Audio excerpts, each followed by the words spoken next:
Chapter 174. It began to drizzle in the night.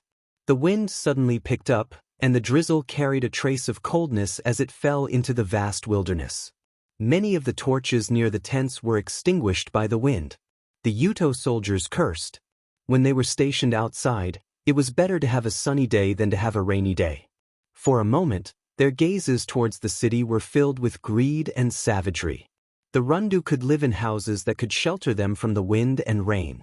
It was said that Jinling had countless beauties, and when they reached the capital, there would be endless good things. An ordinary concubine in the imperial palace had better food and clothing than the ministers of the Yudo kingdom. Soon, when Lord Huyate gave the order to attack, the lord of the city would be theirs. The Yudo soldiers looked at the tightly shut city gates as if they were looking at a fat dog. Their eyes were filled with greed. At this time, a rope hung down. Under the night sky, a figure could be seen dangling from the rope. Not long after, many ropes appeared at the same time, each with several figures dangling from them. The patrolling Yudo soldiers said, "Quickly go and tell the general that the Rundu have released scarecrows again." Huyate was drinking in the camp. When he heard the news, he sneered. "They really think that we send them arrows every day. Tell the others to just release a few arrows. If there are any more, even if they break, we won't give them to those Dowei spineless people."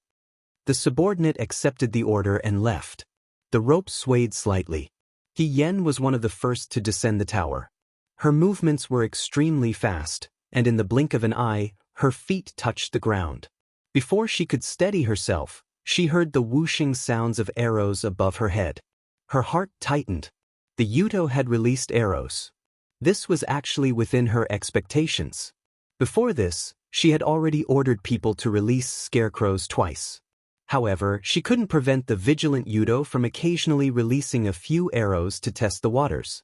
These arrows might have missed or they might have hit some of the soldiers, but there was no sound. Other than the sound of the rain and wind, there was no other sound. As she said, no matter how painful it was, she had to endure it. Only by treating herself as a scarecrow would the Yudo believe that the one tied to the rope hanging from the tower was a scarecrow. A soft sound came from beside him. There were people coming down from the left and right.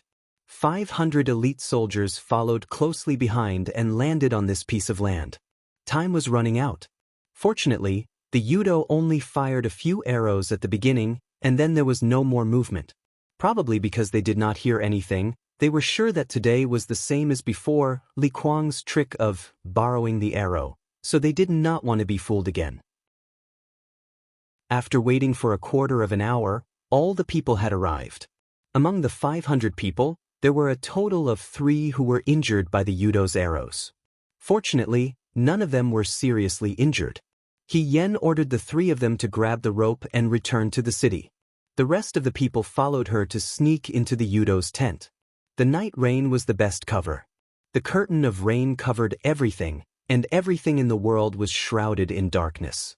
Near the tents, patrolling soldiers were walking around with shaky torches. The Yuto's soldiers and horses were very relaxed. They probably thought that victory was inevitable, and they did not believe that the Rundu's soldiers and horses would dare to walk right into their trap and launch a sneak attack. Even the patrolling soldiers were not very serious about their patrols. The wilderness was vast and empty. There were not even trees for shelter, only short shrubs and stones. The Yudo's camp was very convenient. This kind of place could not hide many people. But at the same time, in this kind of place, it was very easy to find where their supply camp was located.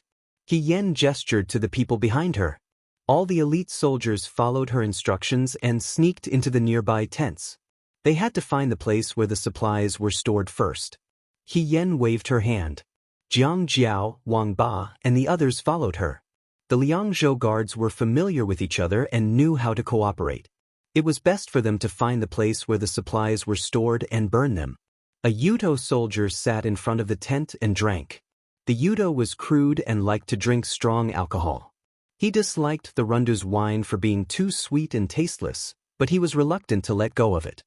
He poured the wine from the exquisite wine jar into his mouth and casually threw it at his feet without any reluctance. Although the wine was sweet, it was still wine.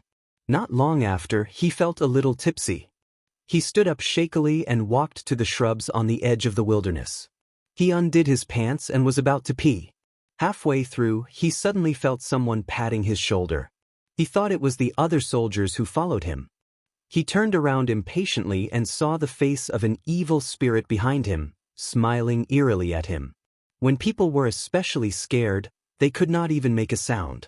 This Yudo was the same. His mind went blank for a moment, and he felt his whole body turn cold. Before he could say the word, "ghost," a cold light flashed in front of him. With a soft thud, his head fell to the ground. The masked man squatted down and dragged the man's body into the depths of the bushes. Not long after, there were no more traces of the Wutuo people outside. Only then did a black shadow quietly sneak into the camp. At the same time, countless evil spirits appeared in the Yudo's camp and silently took away the lives of a large number of Yudo. Before these Yudo died, they did not know who killed them. They only remembered that a ghostly face had suddenly appeared in the darkness, and it was eerie and terrifying. Another Yudo fell. He was dragged into an empty tent and pretended to be asleep. The two masked men nodded to each other, and a trace of pleasure flashed in their eyes. 500 people, except for Hien, and 500 evil spirit masks.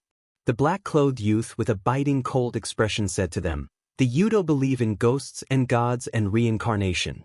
They kill people like flax and do all kinds of evil, but they insist on worshipping Buddha statues in every household. If we launch a night attack, everyone will be wearing these ferocious-looking demon masks. If we suddenly appear in the darkness, the Wutuo people will have ulterior motives and will inevitably be frightened. In a state of shock, their morale will easily drop. This will be our opportunity." Now it seemed that this was indeed the case. He did not expect that the Yudo barbarians, who had always boasted of their courage and bravery, would actually be afraid of ghosts and gods. Hien's idea actually came from the lyre mask during the Jiang Water God Festival. The lyre mask was only ugly, but it was already hated and rejected by the people of Jiang City. For the Yudo, the horror of evil spirits was enough to shake their morale. The Yudo's tents were not close to each other, and there was also a distance between the tents of the ordinary soldiers and the deputy commanders. When Hien passed by a particularly spacious and luxurious tent, he heard the painful cries of women coming from inside. The dim light in the tent reflected the shadows inside. He could vaguely see the struggling women and sinister men, accompanied by the unbridled teasing of the Yudo and the crying of the women. It was enough to make one tremble with fear. Hien unconsciously stopped and looked into the tent. Jiang Jiao, who was beside him, was shocked. They had not found a place to store the provisions. If Hien could not control himself and made a move at this time, everything would be for naught. At that time, not only would the captive women of the Rundu die in vain, but also the vanguards who had followed them to their deaths today. Although he sympathized with these women very much, in times of war, these women were in a world of chaos. However, in this chaotic world, women did not have the ability to protect themselves. Once they were captured, they could only become the playthings of the enemy. Shirtu was also worried. He carefully pulled Hien's sleeve. Hien looked away and waved his hand, indicating for them to continue moving forward. Jiang Jiao sighed in relief. With Hien's righteous character, he was really afraid that Hien would rush in and expose himself. The crying of the women gradually faded away, but it did not seem to have faded away. It lingered in everyone's ears. Everybody was well aware that if they could not burn the Wuo's provisions tonight, if they could not catch them unprepared, it would not be long before the city of Rundu was breached, and cries like the one they heard tonight would be heard everywhere. This was how cruel war was. After sneaking in for a while, the number of Wutuo people patrolling the area increased, holding torches as they walked back and forth. The number of soldiers' tents in the vicinity had also decreased by a lot. There was a very large tent where dozens of carriages were parked outside. Hien and Wang Ba stopped and hid in the bushes behind them. This was the place where the Yudo stored their provisions. With so much provisions, if they could move them back to the Rundu city, it would solve many of their urgent needs. These soldiers would not be starved to death, and the people in the city would not have to hunt for rats and weeds to eat. But He Yen was also well aware that they couldn't take away these provisions. If they were greedy, the result would be that no one would be able to leave. Not only would they not be able to take away a single portion of the provisions, they would also lose the lives of hundreds of people here. The way of war was also the way of giving up. If you wanted to win, you had to give up something. The Yudo soldiers guarding the provisions were very vigilant. They looked around from time to time. The torches lit up the surroundings, making it impossible for them to sneak in and set fire to the area like before. What should we do? Shirtu gestured as he asked. He Yen had already thought of this point.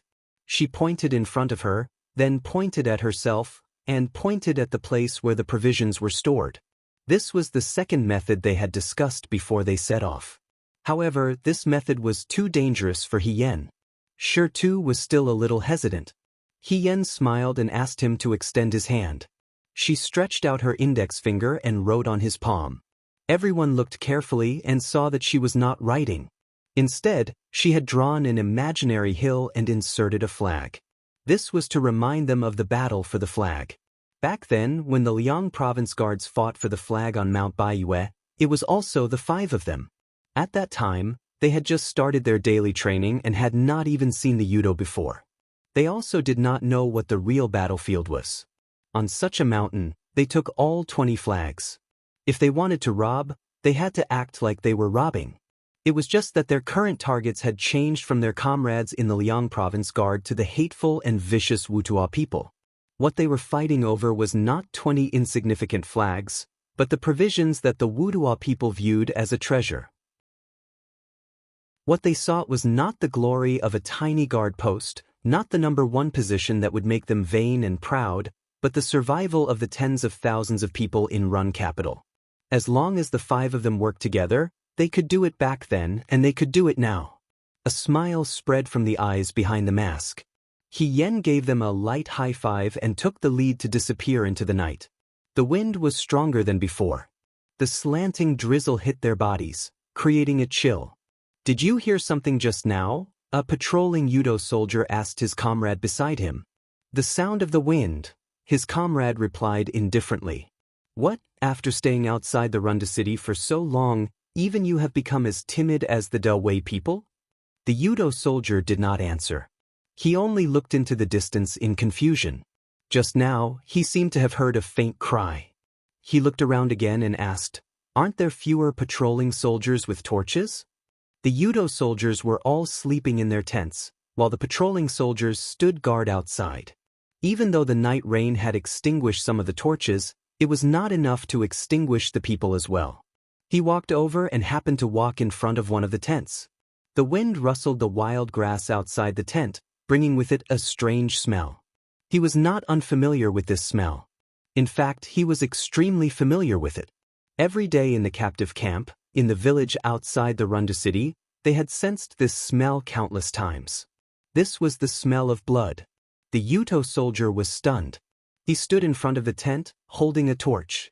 After hesitating for a moment, he walked in. The smell of blood in the tent was even thicker. Everyone was sprawled on the ground, seemingly in deep sleep. That is, if one ignored the large pool of blood on the ground. Men, there's enemy. The Dawei people have launched a sneak attack on the tents. The patrolling soldier had just shouted this when he saw a flash of a blade in the darkness. Immediately after, he felt a chill on his neck and his body fell to the ground. The torch fell to the ground. He struggled to move his eyes, and he saw a ghost with a green face and fangs staring at him menacingly. The sound of a bugle horn echoed through the plains outside the Runda city, and countless Yudo soldiers were awakened from their dreams. The Dawei people have launched a sneak attack on the tents. The night and the wind covered the smell of blood. When everyone got up to check, they found that many of the Yudo soldiers in the tents had already been killed in their sleep. The blood flowed out of the tents and into the soil of the plains. Together with the rain, it watered the land of the Dawei. Huyate pulled out the long blade at his waist and said angrily, "The Dawei people dare to launch a sneak attack at night. The Yuto warriors will not let them return. Kill all the Dawei people for me." Murderous aura rose from all directions. The battle cries and shouts of battle could be heard from the tents. Ghost, there's a ghost. This was the scream of the Yuto. Where's the ghost? It's the Da-Wei people. No, it's a ghost. The black-clothed men surged out from all directions. Their faces were like malicious ghosts, and their expressions were savage. They silently appeared beside the Yuto and easily reaped their lives. The Yuto were originally savage and bloodthirsty, but when they saw the malicious ghosts in the night, their morale plummeted, and they immediately fell into chaos. Huyate shouted angrily, "What malicious ghosts? This is all a scheme of the Da-Wei people. Look clearly for this, General. They are wearing masks.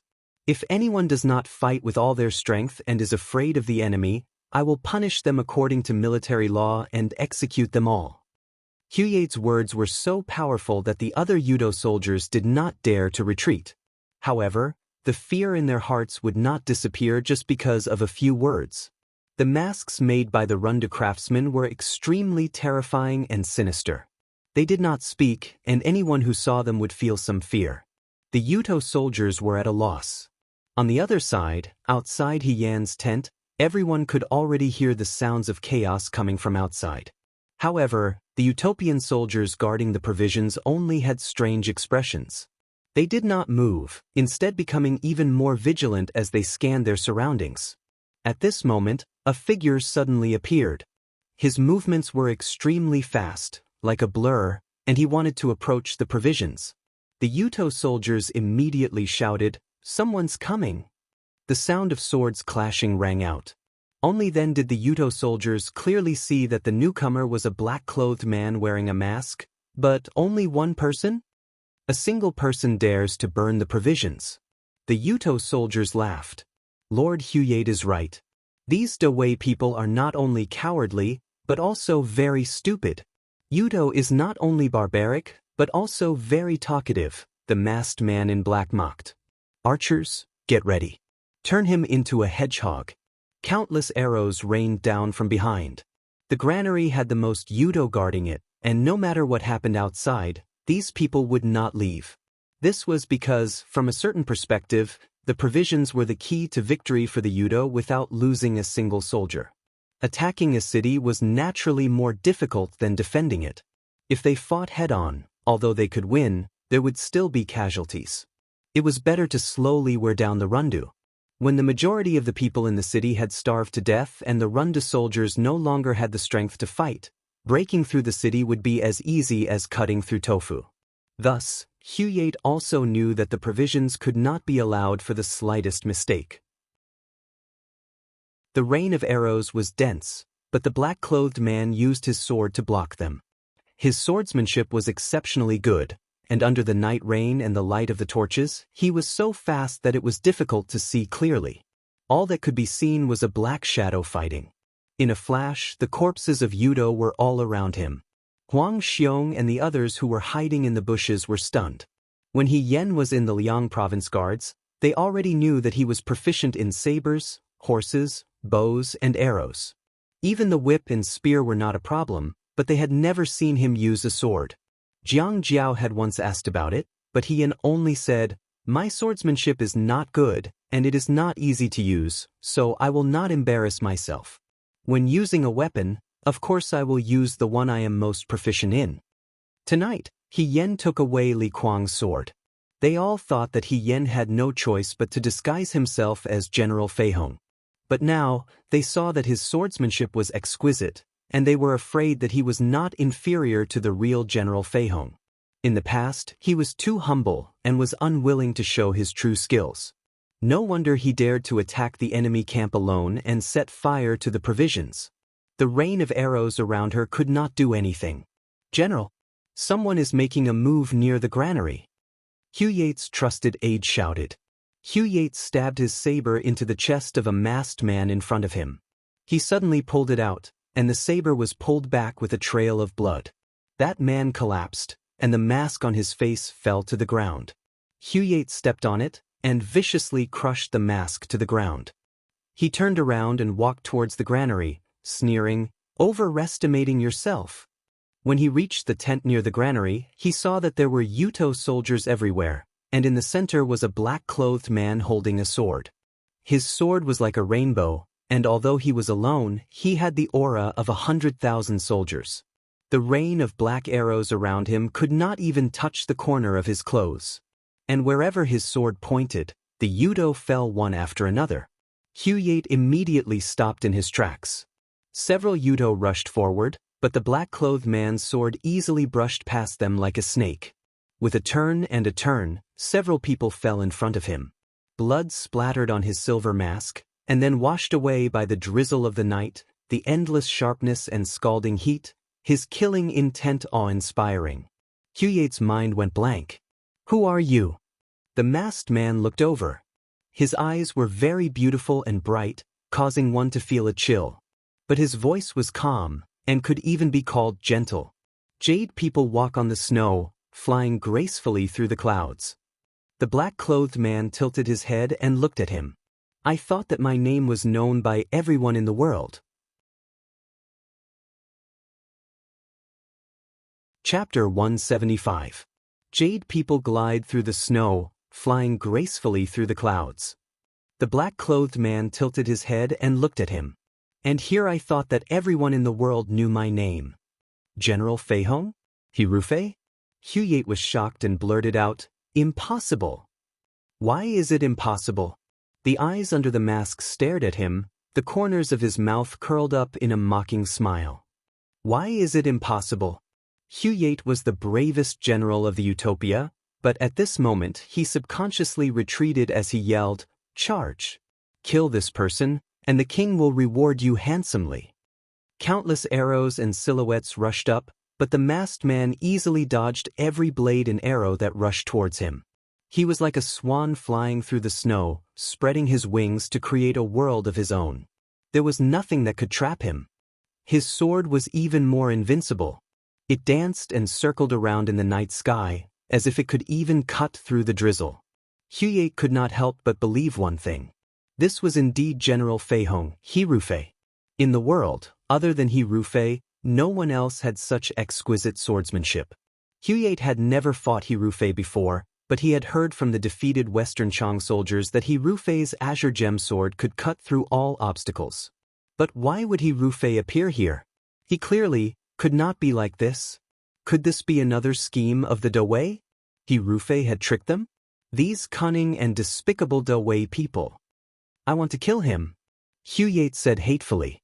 He shouted to the people beside him, "Bring me my bow and arrows." He wanted to personally kill this bird that could still fly. He wanted to see this swan fall from the sky, fall to the ground, and be trampled into the mud by him. The bow and arrows were handed to him, and he aimed at the black-clothed man who was surrounded by the Utopia soldiers. He could not aim at the target no matter how hard he tried. He roared, "Idiots, back off a little." As soon as he finished speaking, the arrow in his hand was released. However, from the depths of the shrubs, a few more arrows were shot out, blocking his arrow in the middle. "There's an accomplice. Catch them." At this moment, another man wearing a devil mask jumped out from the bushes. He laughed and threw a bucket-like object in the direction of the black-clothed man. The sword-wielding man in black only managed to grab the wooden barrel in midair, but the arrows of the Uchuo soldiers had already arrived. General Feihong moved so quickly that no one could see him clearly.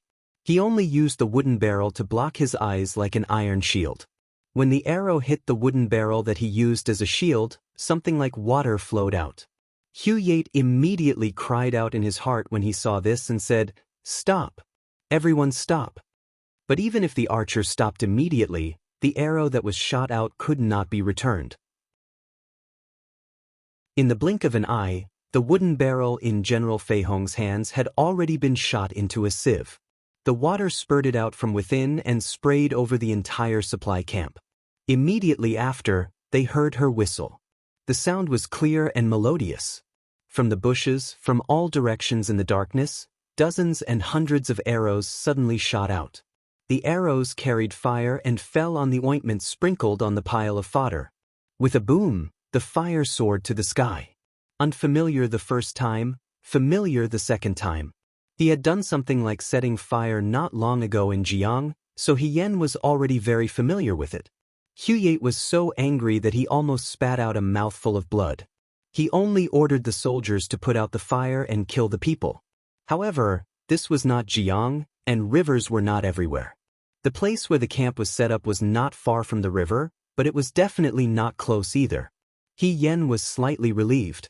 These ointments were the last of the ointments used to make fireworks in the Rundu. Although it was raining tonight, the rain was not heavy. However, the wind was very strong. As long as the wind blew, there was no need to worry about the fire not rising. In the end, these tents would be in danger. Now! He Yen shouted, "Don't retreat, fight!" The sounds of fighting and the flames from all directions rang out. Huyate looked around. The appearance of Do Wei wearing devil masks from all directions had already caused the Yuchuo soldiers to panic and their morale to be unstable. Now that the rations were burning, some people were busy getting water to put out the fire. Not to mention the formation, even the pace of killing the Do Wei was disrupted. Huyate was so angry that he almost vomited blood. All of this was because of Hirufei. Hirufei? He looked around and did not see Hirufei's shadow. His heart trembled as he shouted angrily, "Catch Hirufei for me, I want to personally cut off his head." In the camp, the soft cries of women could be heard. Suddenly, the tent flap was opened, and two devil-like faces appeared in the tent. The women let out a short, "Ah," but before they could say anything, their mouths were covered by one of the men. That man took off his mask, revealing a fierce face with a scar. However, it was not the face of Yuto. He said impatiently, "We are Do Wei's men. We are here to save you. Put on your clothes and leave quickly." The women in the tent were all disheveled. Two of them had already fallen to the ground and were no longer breathing. Jiang Jiao looked at them and sighed in his heart. When they arrived, Huyate was causing trouble inside, doing some beastly things to the female Rundu prisoners. He Yen could not delay the burning of the rations, so he left. However, he did not let it go. Once the rations were burned, he asked the two of them to come and take a look. At first, he thought that He Yen was too soft-hearted. Now that he saw the miserable corpses in the camp, even a bandit like Wang Ba could not bear it. He could not help but clench his fists and curse Yudo for being worse than a beast. The women quietly followed Wang Ba and Huyate out of the tent. The Yudo soldiers were all gathered at the rations, so no one noticed them. Jiang Jiao asked, "Can Brother He hold on for that long?" Wang Ba sneered, "He is much better at being a hero than you and me. He went to save the other prisoners." The Do Wei prisoners' tents were small and tattered. They could barely shelter them from the wind and rain. Dozens of women were squeezed together, their clothes barely covering their bodies. All of them looked miserable, and the tent was filled with the smell of blood and decay. It was nauseating. Every time the Wudua people ravaged these women, the dead ones would be thrown into the river, and the living ones would be thrown back with scars all over their bodies. After a few days, they would experience a life worse than death until they died. When they suddenly saw someone come to save them, these women could not believe their eyes. "Let's go," He Yen said. "I will save you all." The leader of the women trembled as she asked, "Warrior, what is your name? Are you General Fei Hong?" The masked man did not move, but after a moment, he took off his mask, revealing a handsome young face. His voice was calm. "No, my name is He Yen, Wu and Lang personally appointed by His Majesty." The rhythm of the Utho soldiers was completely disrupted. The masked Do Wei soldiers did not continue fighting. When they saw that the rations were about to be burned, they turned around and rushed towards the city gate. On top of the city gate, there were already ropes hanging down. Countless archers were lying in ambush on top of the city gate. Once the Yudo soldiers got close, they would use the arrows they borrowed from the Yudo a few days ago to kill them. The Yudo could not get close, but the masked men were able to escape unscathed. They took the captives away. Someone shouted. Huyate flew into a rage. "A bunch of trash. Can't even keep an eye on the women." The Yudo soldiers also felt wronged. Who would have thought that at a time of life and death, there would be people who would pay attention to these worthless women? They were just spoils of war for the enemy and would only drag them down. If they were in Yuto, even if they were saved, they would still be killed. Women who had been defiled by the enemy had no right to live in this world. It would be fine if the captives wished to die in the enemy's camp, but who would have thought that there would be people who would use all sorts of methods to save these women? The subordinate hesitantly said, I heard that General Fei Hong He Rufei never hurts women. If someone kidnaps De Wei's women, as long as he is there, he will save them. Huyate kicked him back. Bastard. I've said it before, how could He Rufei come to the Rundu? The smell of burning food came from the wilderness. From time to time, Yudo soldiers would carry buckets of water to water them, but the wind and fire were strong, so it was futile. Huyate looked in the direction of the Rundu's city gate. Countless archers were lying in ambush on top of the city gate. From time to time, arrows with torches would be fired in this direction as a warning. His face darkened, and he gritted his teeth. Rund, I will flatten the Rundu. I will destroy the Rundu, young and old. He Yen was the last one to go up the city gate. In order to protect the women, she had to first pull the rope back. She had to deal with the Yudo soldiers at the city gate until she had the chance to return to the city. Even though the archers used arrows to force the Yudo back off, she was still injured. When there was war, there would be sacrifices. It was already good enough that she was still alive. The women who were lucky enough to escape from the enemy camp sat on the city gate in a daze until they could no longer hear the sound of the Yudo's horn. Only then did they come back to their senses. Slowly, they covered their faces with their hands and began to cry.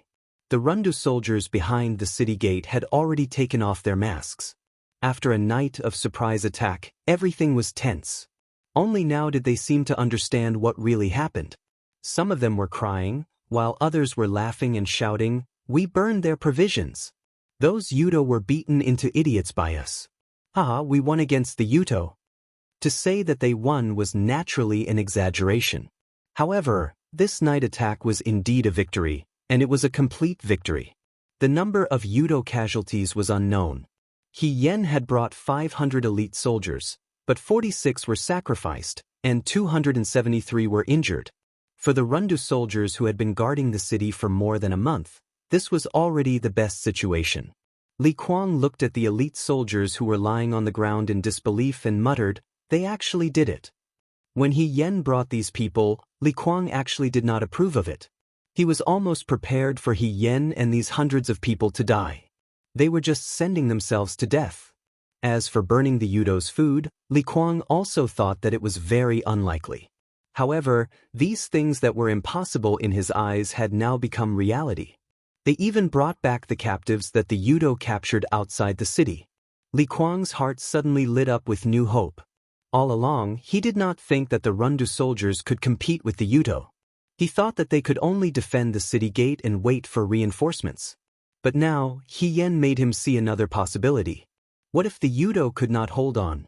Without food, the Yudo would not be able to hold on for long. Their advantage would no longer exist. Now, they were only relying on their advantage in numbers. As for numbers, didn't that young Mu and Lang He Yen already win 2 battles with fewer people? Thinking about this, Li Kuang looked at He Yen excitedly. He saw that the young man was leaning against the wall of the building. He did not have time to take off his mask and was looking at the rescued women who were crying together. Li Kuang could not see He Yan's expression, but he could see the smile at the corner of his mouth. He was very relieved. In an instant, the scene in front of Li Kuang overlapped with the scene in the past. He still vaguely remembered the time when he fought a battle with He Rufei, who was still a deputy general. That person was also like this. He sat quietly on the ground and looked at the crying and laughing soldiers. The sharpness on the battlefield was restrained, and he was incredibly gentle.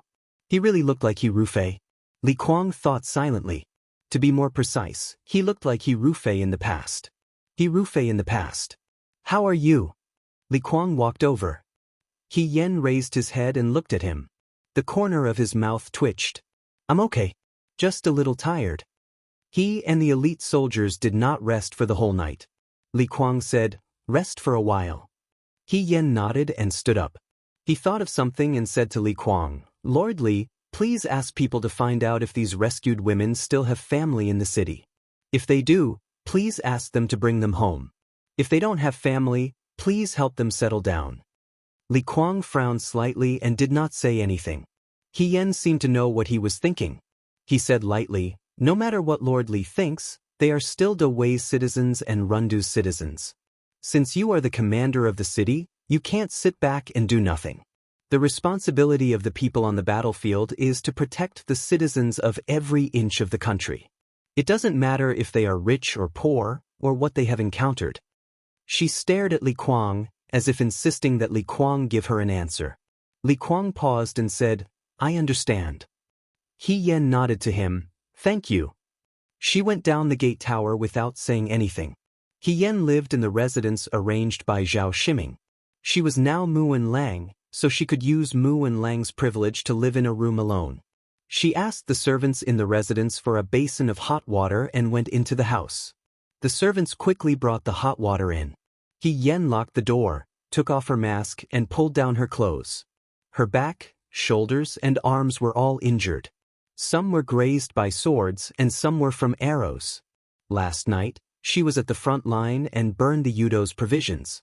Hundreds of arrows were fired at her, so it was impossible for her to escape unscathed. But now, she was already in good condition. She soaked the handkerchief in hot water and wiped her wounds.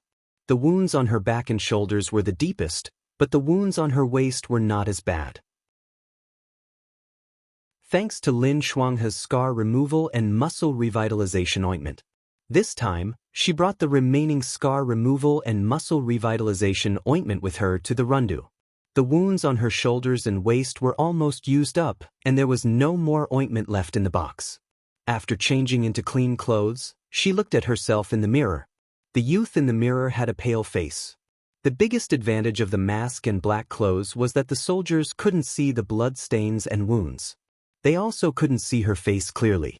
She was always in high spirits, always moving forward, and always being the one who boosted the morale of the soldiers. He Yan looked at her arm.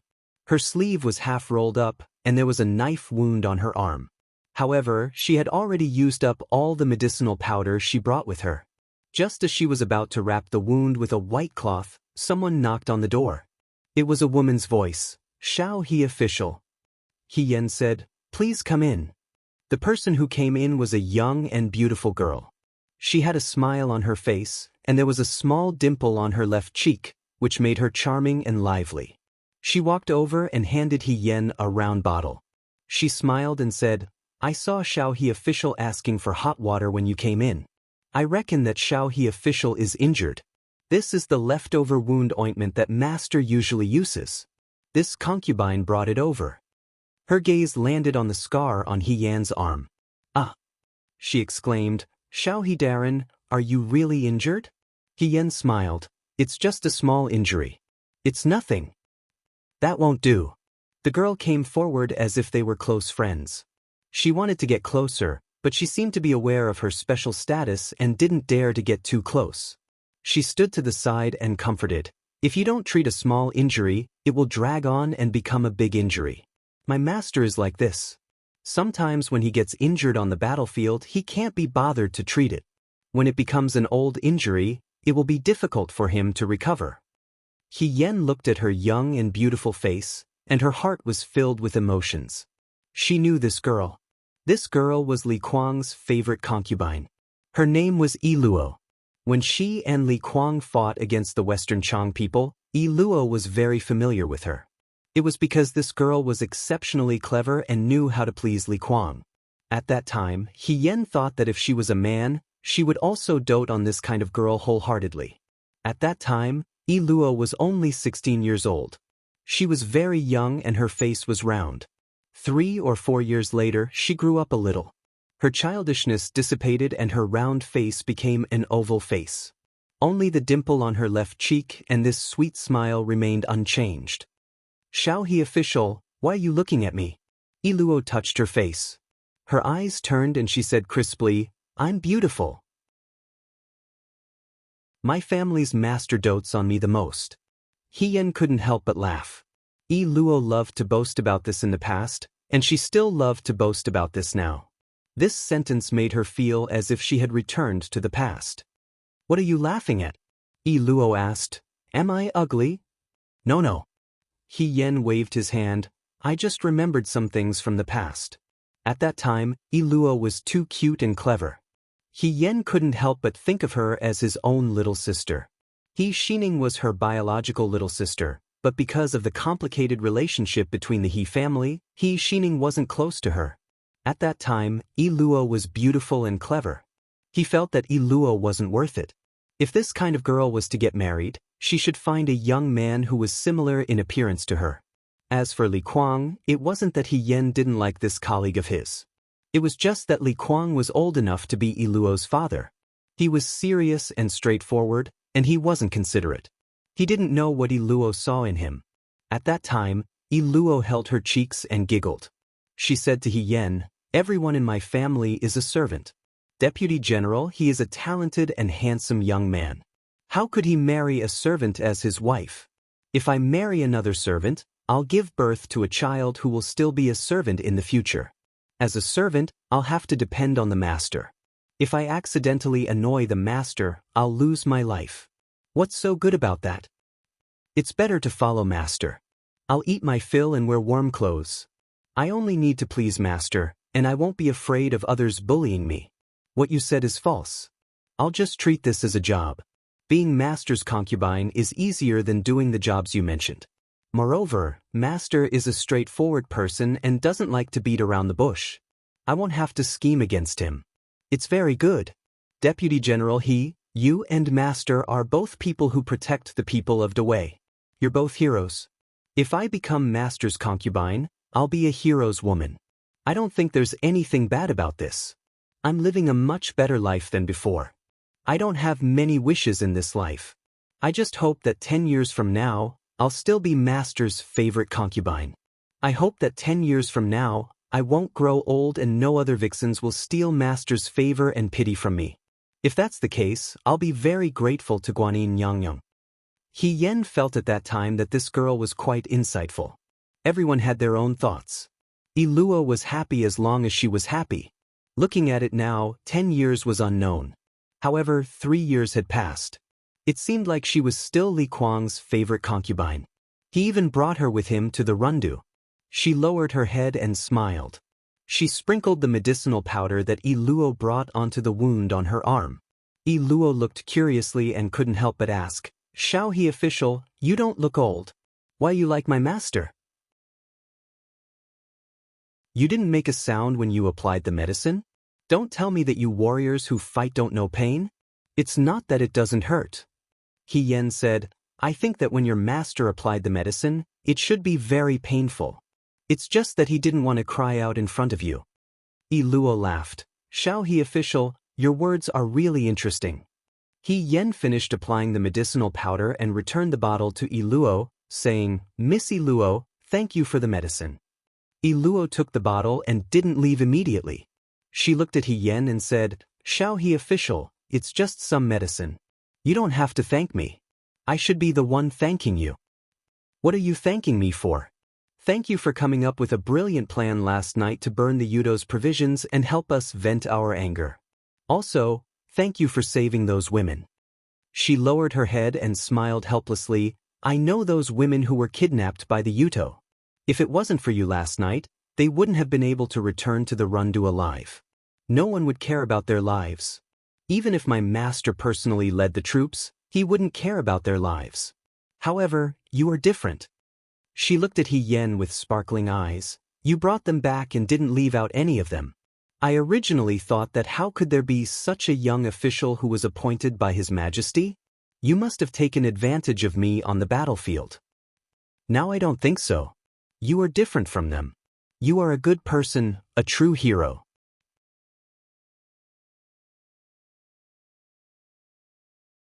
Chapter 176. He Yen smiled and looked at her. "Is it because I saved those captives that I'm a true hero? A true hero will see things that others can't. There are many men who speak up for men, and there are many women who speak up for women," Iluo said, "but there aren't many men who will speak up for women." He Yen looked at her serious expression and couldn't help but smile bitterly in his heart. But she wasn't a real man, so she couldn't really give Iluo what she wanted. This was the way of the world. It wasn't something that could be changed in a short period of time. Seeing that He Yen was silent, Yi Luo took the opportunity to say, Lord Xiaohe, after you left last night, many aunties in the city came to ask me about you. The county magistrate's wife also asked about you. They all said that if you could come back alive, they would like to tell you about their daughter. She doesn't have to marry you. She can be your concubine. He Yen couldn't react in time. Facing Yi Luo's hopeful gaze, He Yen could only use his usual excuse, thank you for your love, but I already have a sweetheart. You already have a sweetheart? Yi Luo was a little disappointed, but soon became curious. Who is Lord Xiaohe's sweetheart? Is she beautiful? What kind of person is she? He Yan's mouth curved into a smile. Yes, she is very beautiful. Her temperament seems very cold, but she is a very gentle person. This young man had always looked calm and gentle, but at this moment he really showed the shyness and nervousness of a young man his age. Yi Luo was even more curious. From what you said, this girl should be very outstanding. Then does she like you? He Yen was stunned and shook his head. She doesn't like me? Yi Luo was shocked. Xiaohe is skilled, handsome, and kind-hearted. Furthermore, he was personally conferred the title of Mu and Lang by His Majesty. Why is he not fond of such a person? He Yen shrugged. Because he's good, and there are people better than me around him. And I have my own things to do, so I don't want to implicate others. Beautiful Silk looked at him and giggled. Lord Xiaohe, you're good at everything, but this is the only bad thing about you. As long as your sweetheart isn't married yet, it means that things aren't set in stone yet. Back then, when Master wanted to pick a concubine, there were dozens of sisters in our courtyard. Every day I would appear in front of Master, and every day I would dress up meticulously. This concubine was the one who fought for the position of Master's favorite concubine. If Lord Xiaohe really likes that lady, then don't bother about anything else. Someone better than you might have a higher status than you, but she just had to lose to you. Honest women are afraid of pestering men. If you pester her day and night, who knows when that lady might fall in love with you. He Yen didn't expect to hear the phrase, honest women are afraid of pestering men here. He thought of Jiang's anxiousness at that time and secretly laughed. Yi Luo seemed to be very enthusiastic about helping her to win her sweetheart's favor and wanted to talk endlessly. He Yen could only stop her. Miss Yi Luo, thank you for your good intentions, but right now we can't even protect ourselves. If the Rundu can be defended and the Yudo chased back, I will definitely do as you say. But right now, let's forget about it. Hearing this, Yi Luo also sighed and said, that's true. She suddenly fell silent and looked gloomy. He Yen felt a little apologetic.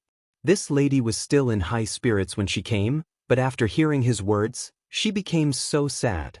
When he thought of this, he took out an apricot from his bag and handed it over. Don't worry, we will definitely defend this place. When Yi Luo saw the apricot in He Yan's hand, she was startled at first, but then she happily took it. Lord Xiaohe, why do you still have candies? I casually grabbed them when we set off from the Liang province guards. He Yan scratched his head. When they left Jiang, Cui Yuezhi grabbed a lot of Jiang's specialty candied fruits for her. Xiao Ju didn't like to eat these, so she moved all of them to He Yan's room. When they left, they mostly brought dry biscuits and dry rations. They didn't bring many snacks like these, but He Yan still picked some up, thinking that they wouldn't take up much space anyway. Yi Luo carefully licked the apricot and happily said to He Yan, thank you, Lord Xiaohe. Ever since the Yudo came, this concubine has been starving and full. I don't even have rice to eat, let alone candies. I don't even dare to think about it. Now that I have received Lord Xiaohe's blessing, I'm really happy. He Yan said, you don't even have rice to eat? It can't be, right? The Yudo besieged the Rundu for only a little over a month. How can the city be in such a state? Ever since she came to the Rundu, she and Wang Ba had been eating the dry rations that they brought from the Liang province guards. She knew that the Rundu's rations were tight, but that was because they had to be used by the soldiers guarding the city. These few days, she was so busy that she didn't even have time to stroll around the city. If Yi Luo hadn't said it herself, He Yan wouldn't have known that the Rundu was so tense. One had to know that even Yi Luo didn't have enough to eat, let alone the common people. Luo bit the apricot and looked at her with wide eyes. Lord Xiaohe, you don't know. The Yudo soldiers besieged the Rundu for more than a month, but last year, there was a snowstorm in the Rundu. After the snowstorm, there was a famine. Even if the Yudo didn't come, the common people in the Rundu would have had a hard time. Not to mention that the roads out of the city are blocked. There wasn't much food in the city to begin with, and all of it was given to the soldiers. The common people have long been starving to the point of eating grass and tree roots. A few days ago, there were already people who died of starvation. What? He Yen suddenly sat up. Is this true? I wouldn't dare to lie to Lord Xiaohe, Luo said. Otherwise, our Rundu is rich in grapes. Why would Lord Xiaohe only give Lord Xiaohe a bowl of grapes on the first day you came? Really, that was the last bowl of grapes in the Rundu. The famine in the city was a big deal, but Li Kuang didn't even tell her about such a serious matter. If that was the case, there was no point in defending the city.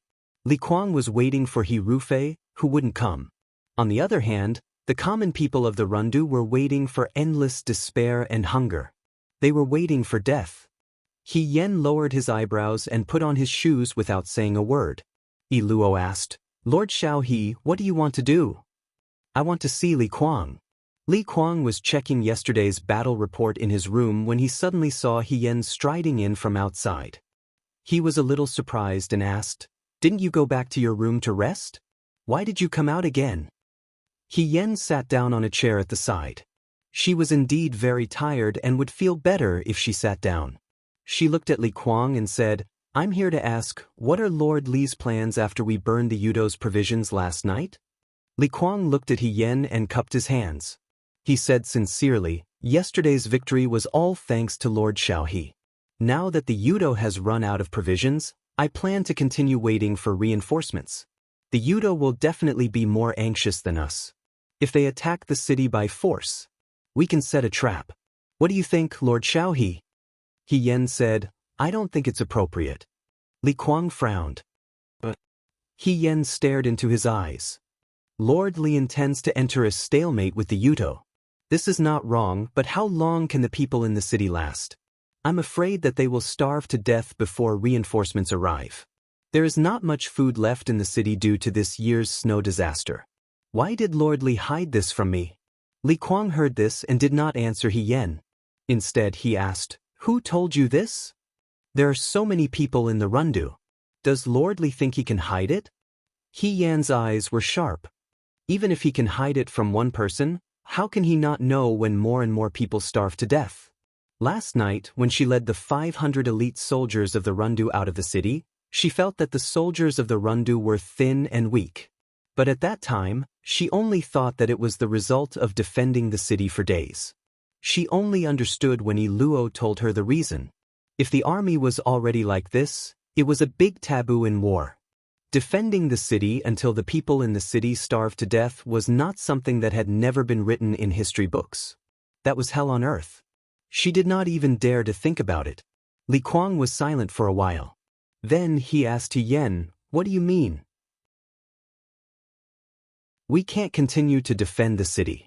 My lord and I will lead the Rundu soldiers and fight to the death with the Yudo outside the city. Impossible. Li Kuang answered without thinking. Taking the initiative to attack is the worst plan. We already took the initiative to attack last night. Last night we had 500 elite soldiers. But the Rundu has 30,000 soldiers. This is the last hope of the Rundu.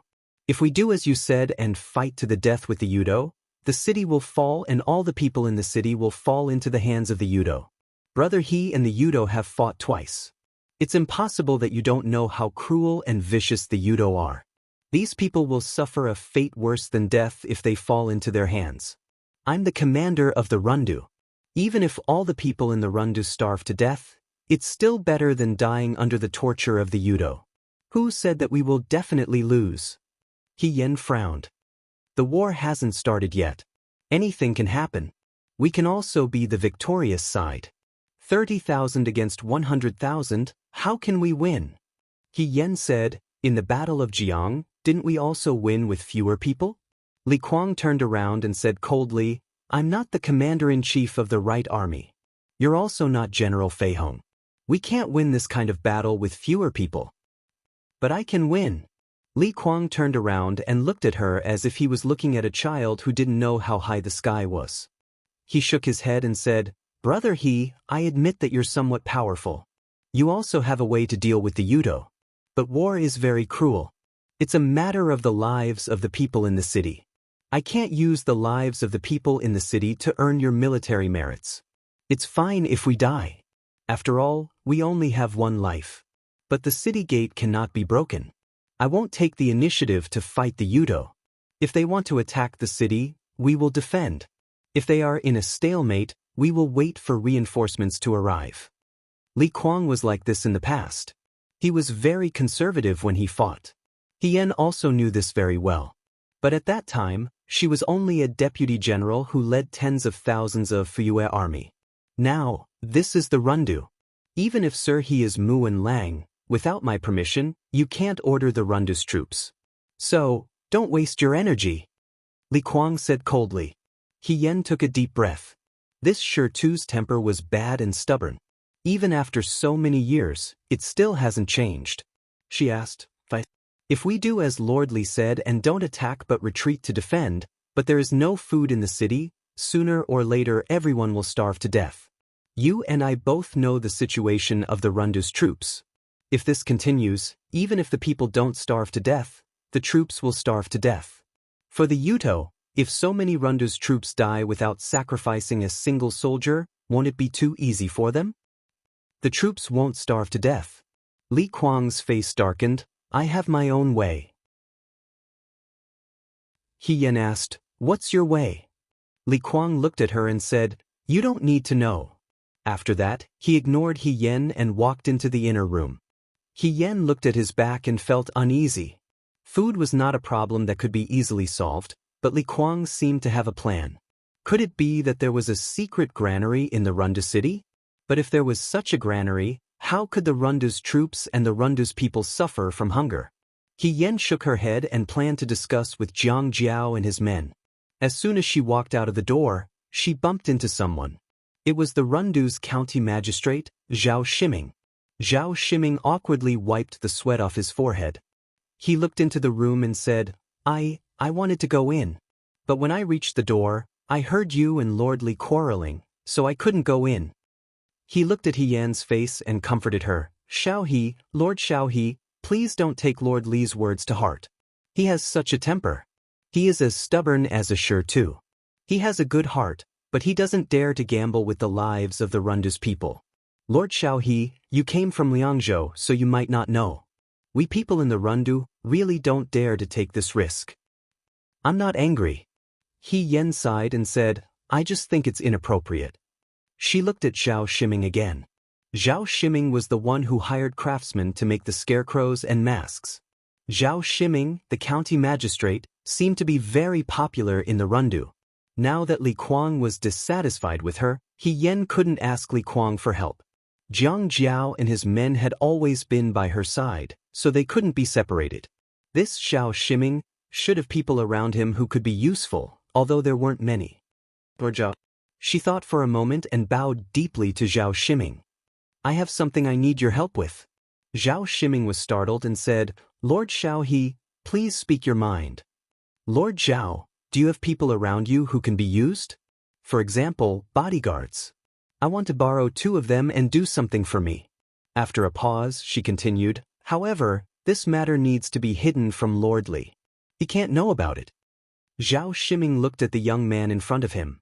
Whether it was for public or private reasons, he had spent more time with Li Kuang, so he shouldn't help He Yan hide this from Li Kuang. But on the other hand, he believed that this young man didn't have any bad intentions.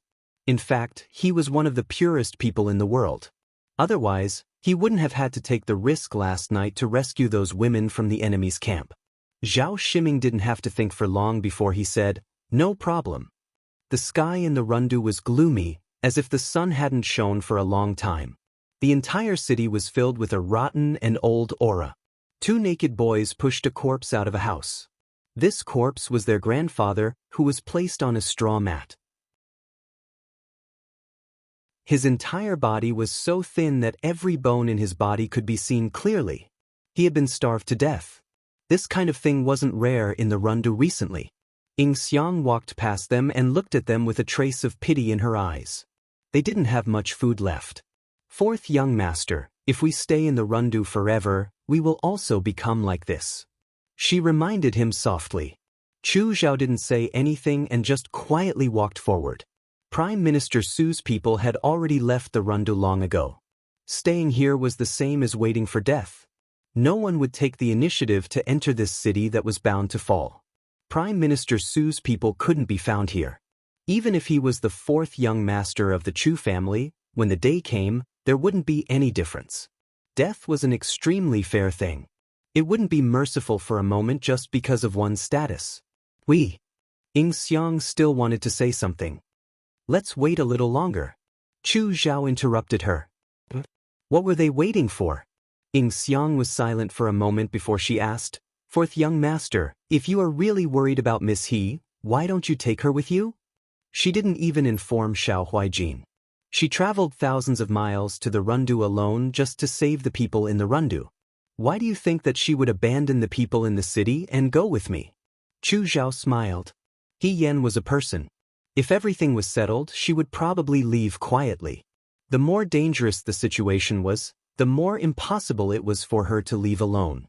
He thought that this was stupid, but sometimes he couldn't help but want to continue watching. He wanted to see what kind of shocking things this girl could do and how far she could go. Ing Xiang lowered her head as she walked.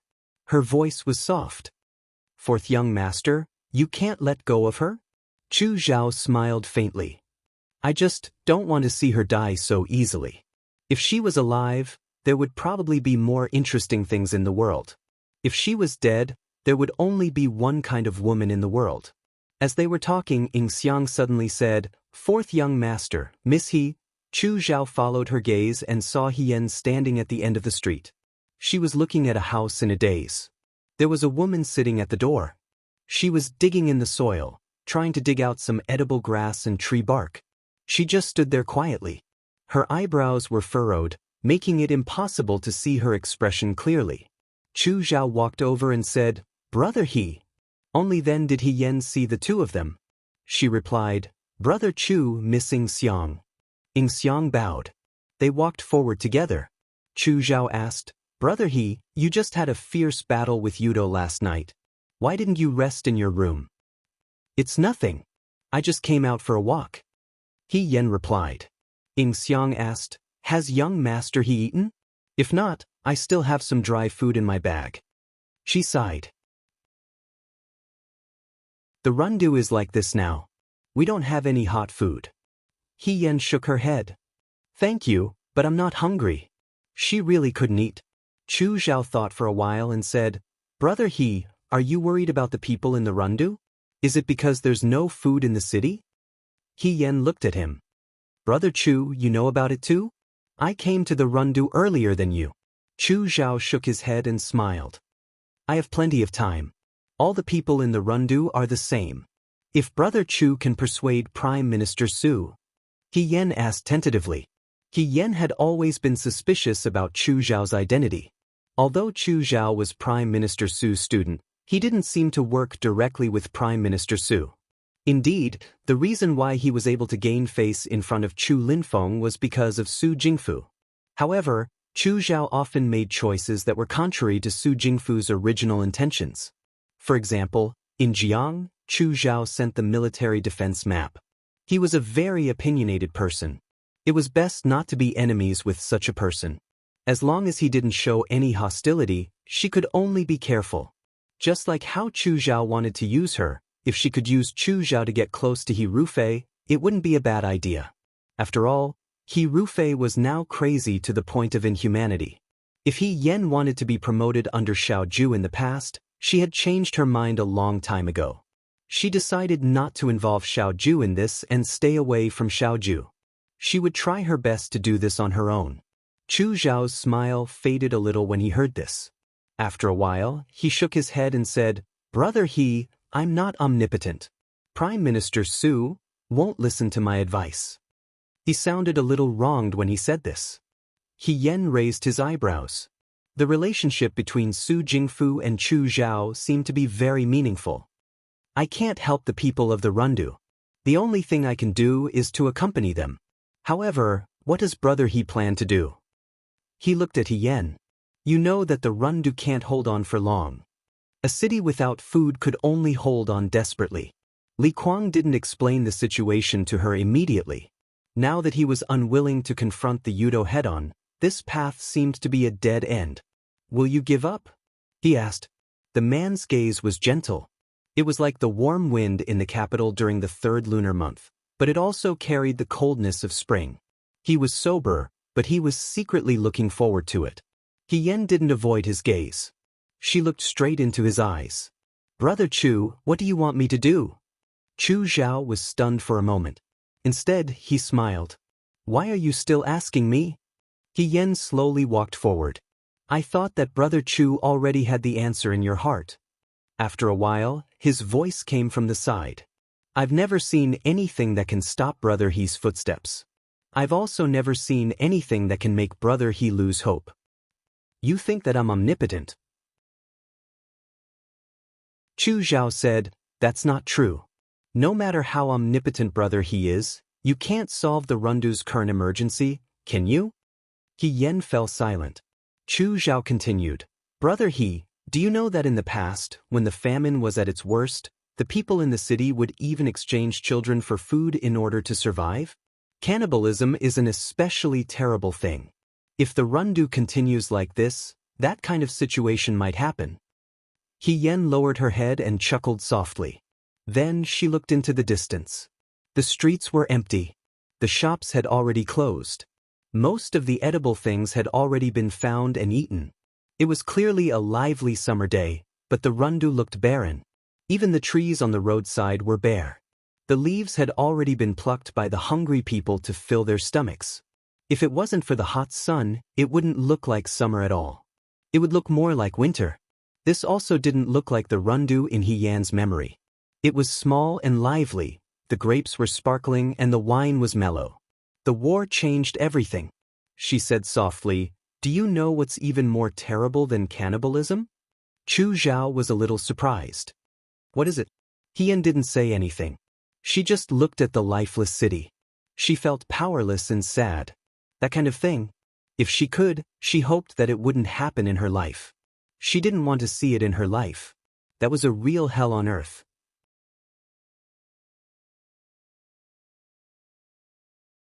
Chapter 177. He Yan didn't see Li Kuang for a few days. Li Kuang seemed to be deliberately avoiding him. He Yan couldn't find him, and his subordinates refused to tell He Yan where he was. He Yan blocked Li Kuang a few times, but Li Kuang didn't seem to want to talk to him. He Yan had no choice but to say, Lord Li, before coming to the Rundu, I've already asked someone to ask for reinforcements. Moreover, I've also said that the Rundu's troops have a chance to fight against Yudo. Lord Li, why do you want to block your own path to a dead end? This is the Rundu, not Liangzhou. Li Kuang's attitude was also very tough, and he wasn't moved by He Yan's words. Although you're the Mu and Lang personally appointed by His Majesty, you don't have enough power to order me around. Regarding the night attack on the enemy camp, I'm very grateful for your help, but that's it. Whatever I do after this, you don't have to interfere. He Yan looked at him carefully. When he first came to the Rundu, although Li Kuang had a worried expression, he was still a little angry. But now, his expression was not right. His eyes were gloomy, as if he had made up his mind about something, and he was stubborn and unshakable.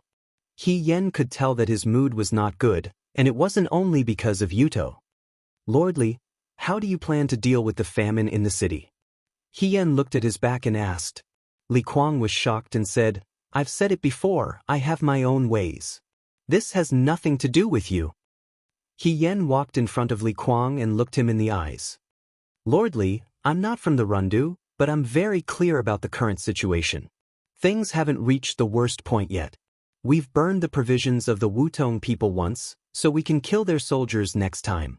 If Lord Li continues to hold on to the idea of mutual destruction, we won't be able to fight this war. This city can't be defended at all. Her words were a little too serious. Li Kuang's face was filled with anger. What do you know? I know that if Lord Li miscalculates the current situation, he will make the wrong decision. Li Kuang's eyes showed a little impatience. He tried his best to endure, but in the end he couldn't help but push He Yen away and said, I know what to do, I don't need you to tell me what to do. He strode out, not giving He Yen a chance to speak. He Yen frowned and stared at his back, the uneasiness in her heart growing stronger. She wasn't dealing with Li Kuang for the first time. Li Kuang's reaction was clearly that of someone who was at the end of the road.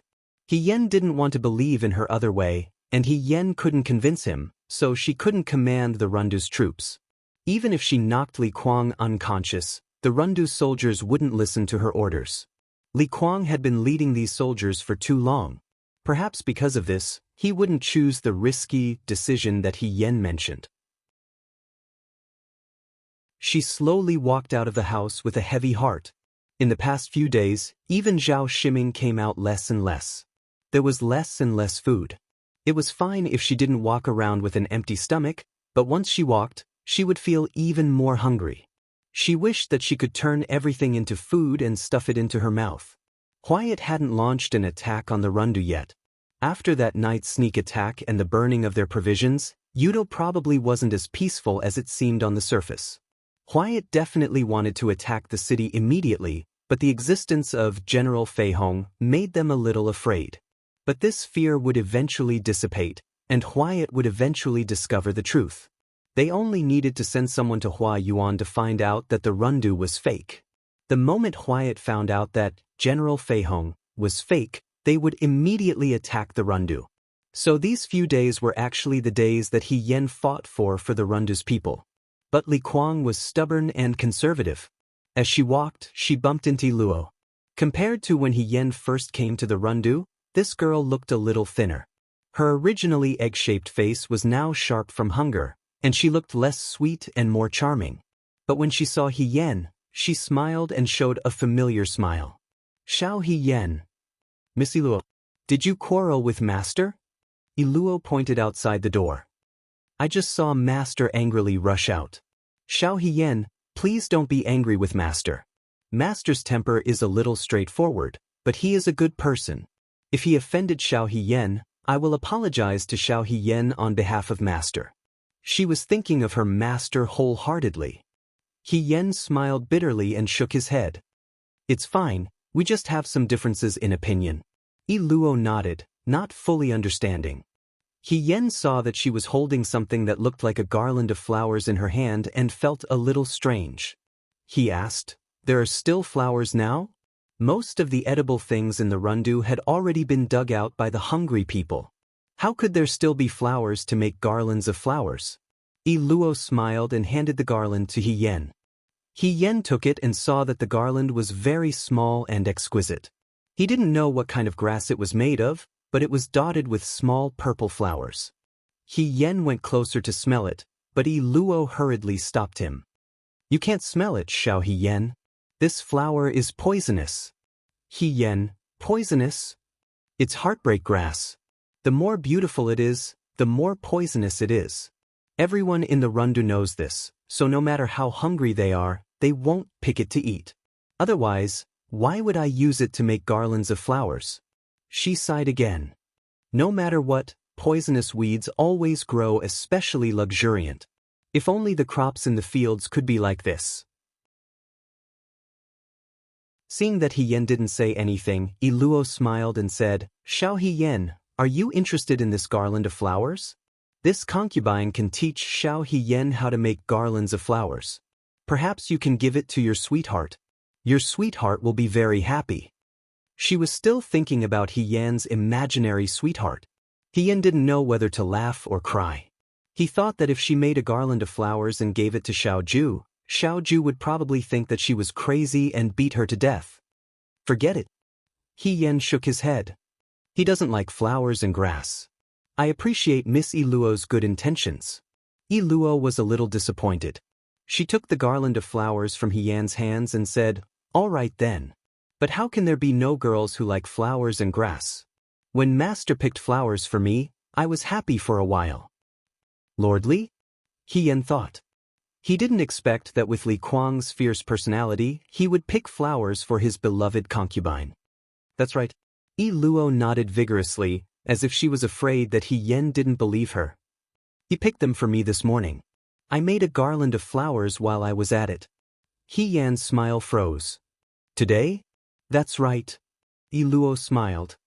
Recently, Master has been very good to me. She even forgot to say, this concubine. She only cared about sharing her joy with He Yen. He promised that when the battle in the Rundu was over, he would give me a bigger house to live in. He also allowed me to plant plum blossom trees in the courtyard.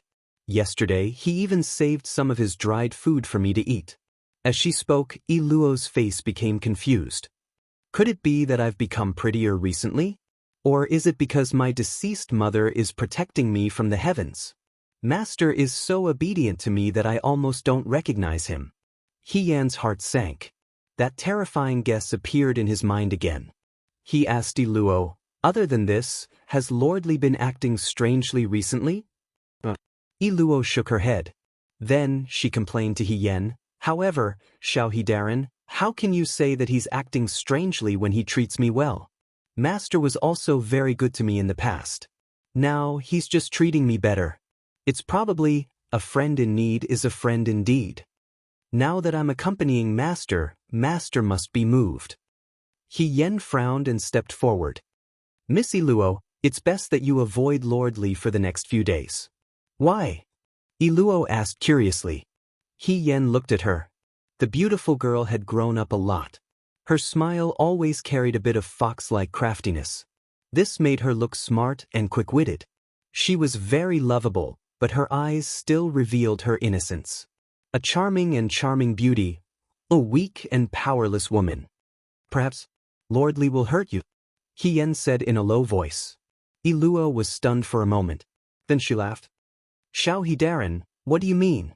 Master dotes on me too much. Why would he hurt me? He Yen knew that she didn't believe him. In fact, women always thought that men were particularly affectionate. Little did they know that there was a prerequisite for that kind of affection. In times of peace and prosperity, a girl is naturally worthy of being doted on. He Yan's voice lowered. It was so low that almost no one could hear the pain in her voice. But in times of chaos, human lives are like grass.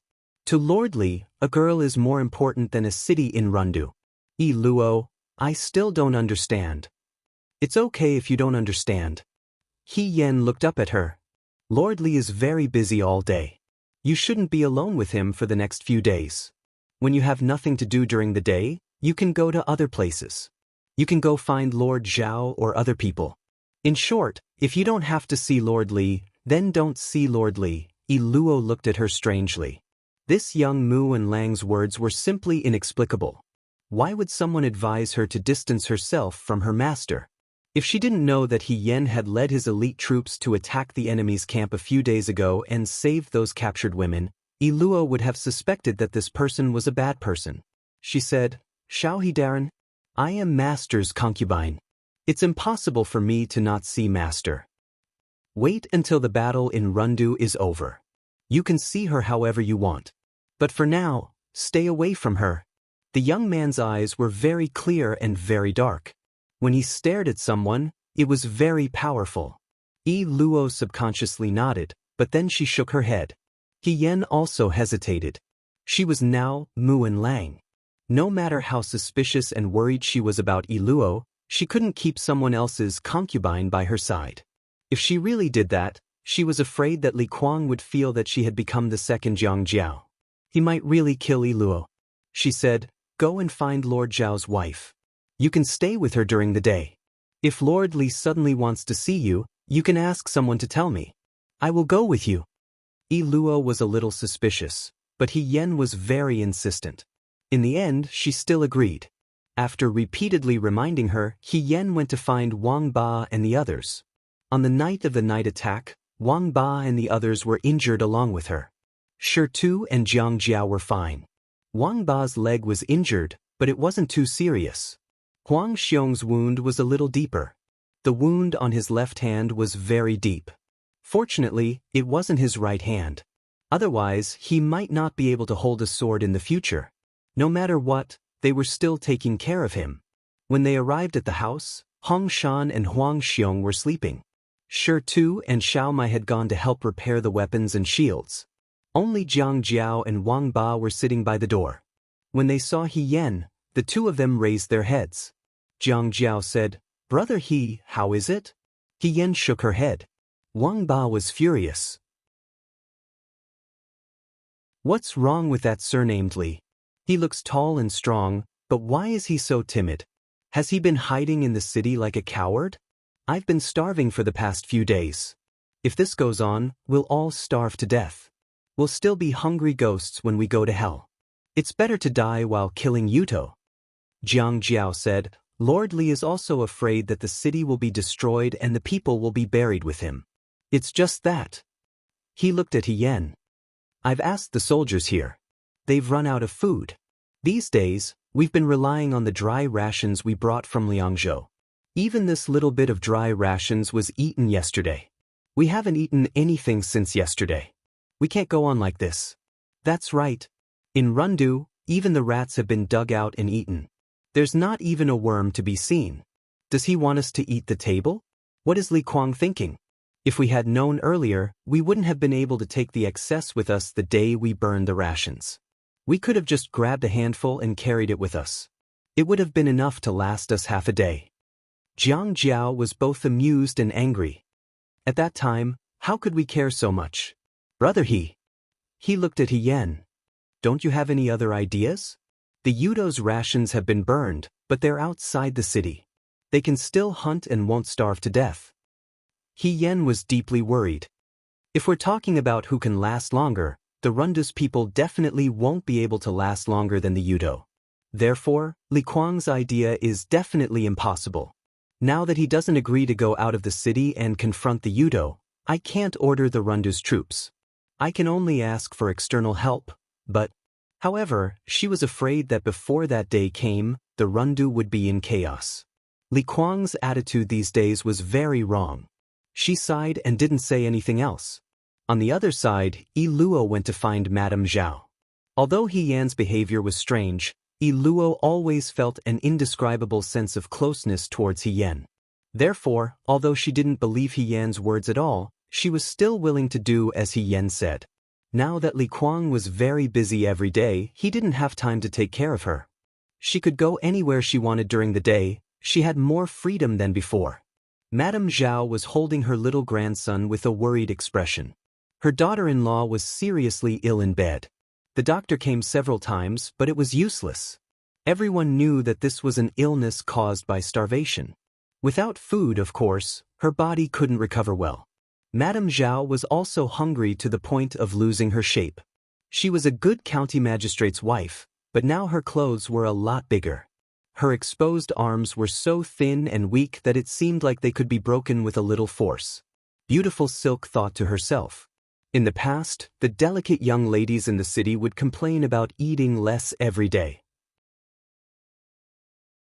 They looked thin and weak, which made people want to take pity on them. She was afraid that after the war, no one would think so anymore. The taste of hunger was really unbearable. A flower needed to drink enough dew before it could bloom for others to see. Madame Zhao only said a few words to Yi Luo before she closed her mouth. She looked listless. At this time, she was so hungry that she didn't even want to talk. Yi Luo sat with her for a while. Then, a soldier came over and said to Yi Luo, "Miss Yi Luo, the Lord is looking for you." "Looking for me?" Yi Luo was a little surprised. Li Kuang was busy with the Rundu war. If she didn't take the initiative to look for Li Kuang definitely wouldn't take the initiative to look for her. However, thinking about how Li Kuang doted on her these few days, Yi Luo's heart was suddenly filled with joy. The only good thing about the Rundu war was that Li Kuang saw her loyalty. Perhaps this doting could last for more than 3 years. It was very possible that it could last for 10 years. At this moment, she was only filled with the joy of fantasizing in her mind. He Yan's advice had long been thrown to the back of her mind. She happily lifted the corner of her skirt and said with a smile, "Okay, I'll go see the Lord now." Yi Luo followed the soldier into the house. Li Kuang wasn't alone in the house. Li Kuang's deputy soldiers and several officials in the Runda city were also sitting in the house. There were also a few confidants of Li Kuang. Luo felt a little strange. She originally thought that Li Kuang missed her and wanted to be affectionate with her. However, with so many people, it didn't seem like he wanted to be affectionate. Perhaps some important person was coming? She, the most beautiful girl in the Rundu, was going to fight for Li Kuang's face? But this didn't seem right. If there was an important person, why wasn't the county magistrate Zhao Shiming here? She walked forward and said, "Lord." Li Kuang's back was facing her. When he heard her voice, he turned around. These days he was haggard and looked a lot older. When he stood next to Luo, he really looked like Luo's father. In the past, the famous general of Dawei, General Fei Hong, also teased her like this. However, Luo didn't think much of it. Her own father had passed away early. Li Kuang gave her food, a house to live in, and shelter. There were many biological fathers in the world who couldn't do this for their daughters. Moreover, Li Kuang was a hero who protected the people. She admired him and never felt that there was anything bad about him. At this moment her husband looked up at Luo. There was a deep meaning in his eyes that she couldn't understand. It seemed to be deep pain, but it also seemed to be mixed with coldness. After looking at her for a long time, he asked in a hoarse voice, "Luo, how long have you been following me?" Luo tilted her head and thought for a moment. Replying to Lord, "This concubine has been following you for more than 3 years. After this summer, it will be 4 years. Li Kuang doted on her very much, so he took her with him everywhere he went. His wife and son were both in Shuajing, and they still had to take care of their parents. It was impossible for them to follow him to the bitter cold of the border. However, Luo, who looked young and beautiful, had been following him for many years without any complaints. In his life, he was straightforward. He didn't like women who schemed against each other. Luo had some harmless schemes, but more than that, it was a kind of pure passion. She was easily satisfied. She always had the word "fight for favor" written clearly on her face. She was very polite in her dealings with people. His colleagues all envied him for having such an understanding flower. In fact, Luo had never really enjoyed anything. As his beloved concubine, Luo's life couldn't be compared to the other women in the capital. Li Kuang muttered, "It's been 4 years." His tone was heavy. Luo inexplicably felt a little scared. She tilted her head to look at the people around her. The soldiers who were familiar with her in the past all turned their heads to avoid her gaze. Why was this? No matter how smart she was, she couldn't understand the reason behind this. She stared at Li Kuang with her grape-like eyes full of confusion. Li Kuang's eyes flashed with pain. After a moment he said, "Come here." Luo obeyed and went forward. Yan talked with Zhang Jiao and the others for a while. Shi Tu and Hong Shan also woke up. Xiao Mai and Shi Tu helped to repair the weapons. When they returned to the room and saw Yan, they asked, "Gu, aren't you going to find Lord Li today?" "I've already looked for him." Yan shrugged. Zhang Jiao thought for a moment. "Why don't we go with you to find Lord Li? Let's persuade him together?" Yan actually felt that Zhang Jiao's move wouldn't have much effect. Li Kuang's attitude was too firm. But since it had already come to this, he might as well give a Hail Mary a try. He got up and said, "Okay, we can try again." Back then, Lu Buwang took her as his disciple because he was annoyed to death by her. Li Kuang's patience was not as good as Lu Buwang's, so he might be able to do the same. However, the result of this was very likely that Li Kuang would draw his sword against her. Yan took the group to find Li Kuang again. On the way, they passed by Zhao Shiming's courtyard and saw Zhao Shiming's wife sitting at the door in a daze with her little grandson in her arms. Yan was stunned and went forward to ask, "Mrs. Zhao, did you see Miss Luo?" Before she left, she had clearly told Luo that she would ask Luo to find Mrs. Zhao. Why did it seem that Mrs. Zhao was alone now? Mrs. Zhao didn't seem to understand Yan's words. After a while, she replied, she was called away by the commander. Yan's heart skipped a beat. Without saying anything, he immediately ran to Li Kuang's courtyard. Behind him, Wang Ba and the others didn't understand. Wang Ba asked, Why is he so nervous? Does he have an affair with that woman? Hong Shan said, Don't talk nonsense. He just arrived in the Rundu not long ago. But he can still attract bees and butterflies, Wang Ba muttered. He Yen ran to Li Kuang's courtyard in one breath. Today, there were soldiers guarding in front of Li Kuang's house. She was shocked and was about to rush in when she was stopped by the soldiers at the door. What are you doing? The commander has ordered that no one is allowed to enter. He Yen stared at his eyes.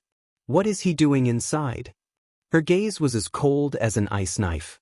The soldiers were frightened by her. Before they could speak, Zhao Shiming also came over. Seeing this scene, he frowned and said, Why are you quarreling again? This is Xiao He. Get out of the way. The two soldiers seemed to come back to their senses. They looked at He Yen again and said firmly, The commander has ordered that no one is allowed to enter. Mu and Lang is the same. He Yen said, Get lost. She took the sword from one of the soldiers' waist. The two soldiers tried to stop her, but how could they stop her? He Yen slapped the two of them to the ground.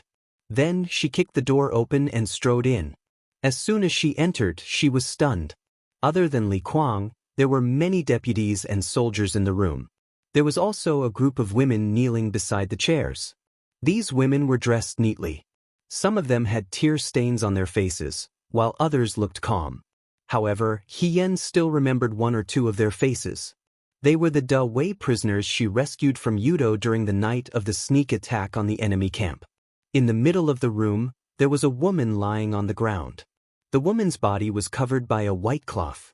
She couldn't see who she was, but she was holding a small and exquisite flower garland in her hand.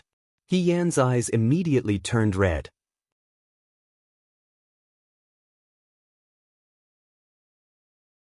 Chapter 178. The room was silent for a moment, then Li Kuang's angry voice sounded, Who let you in? He Yen raised her head and glared at him, trying to suppress her trembling voice. You killed her. This is my family's business. What does it have to do with you? Li Kuang seemed to not want to see her. Get out. Some of the soldiers around couldn't bear to look at He Yen, some avoided her gaze, and some bowed their heads in silence. No one said a word. Why should I get out? He Yen said coldly, Even if Yi Luo is your family's business, these women were saved by me from Yudo. This shouldn't be your family's business, Lord Li. She suddenly raised her voice. Are you going to kill them all?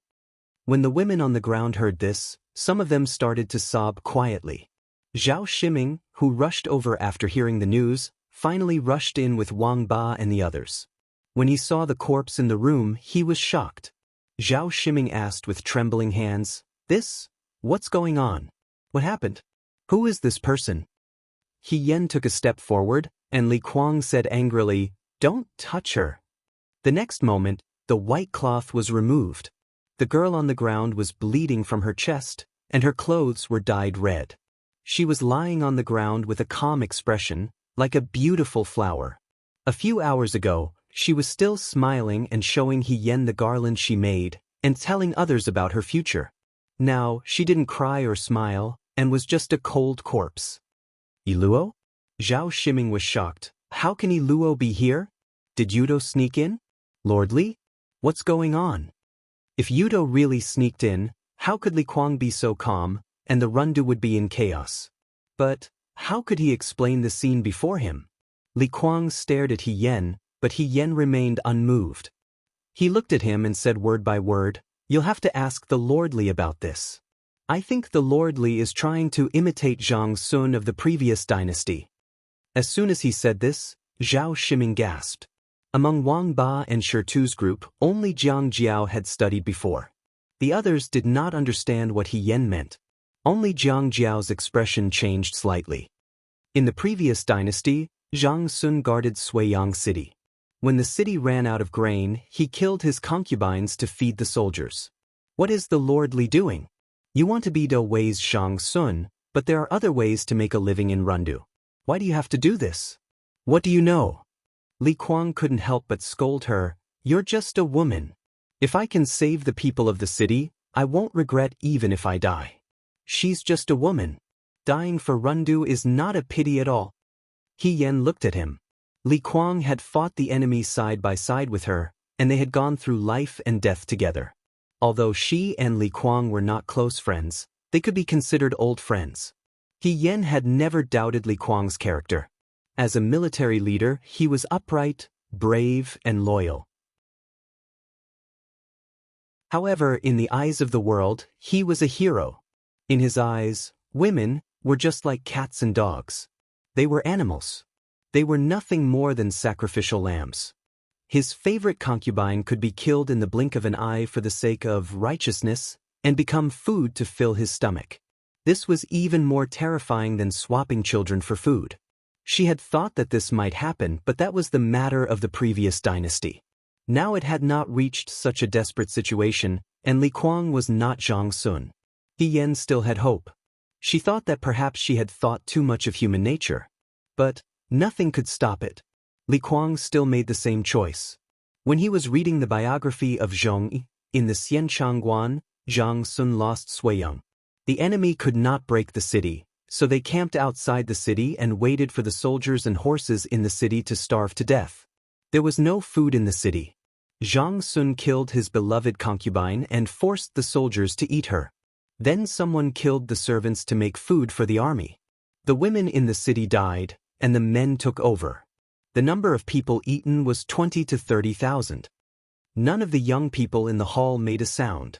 The atmosphere was quiet. The teacher was still reading. Before the war, there were 40,000 people in Suiyang. When the city was broken, only 400 people survived. They were all young people in their teens, and they all came from rich and high-ranking officials. They had never heard of such a tragic thing. Cannibalism was already shocking enough. If a war was added, it would be even more shocking. The teacher asked, "Do you think what Zhang Sun did was right or wrong?" The young people spoke enthusiastically and each made their own statements. In the end, they still thought that Zhang Sun's actions at that time were understandable. The teacher said, "Killing people is against human nature." But it was not Zhang Sun's original intention. There is a saying, "The crime of Tsang Huang is light, but the merit of revival is heavy." The cannibalism is too small, but the merit of defending the city is too great. The young people nodded in agreement. They all thought that although it was tragic, it was precisely this incident that reflected Zhang Sun's loyalty. After all, the concubine was a family matter, but defending the city was a national matter.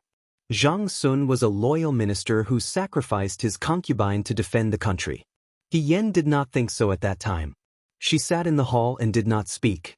She also did not agree with the young people's opinions. She only frowned and looked solemn. The teacher saw that she did not agree and called her up with a smile. He asked, "He Rufei, do you have a different opinion?" At that time, she was still an idiot who was at the bottom of the exam in Xianchang Dojo. When her name was called, she felt a little uneasy. However, the anger in her heart could not be appeased. She finally gathered her courage and said, "Everyone says that Zhang Sun is a loyal minister and a righteous man. It is indeed true. But aren't those people who were eaten innocent? I can understand his choice, but if it were me, I would definitely not do that." "What do you think?" the teacher asked with a smile. "I will lead the remaining soldiers and fight to the death with the rebel army outside the city." The young girl stood in the hall.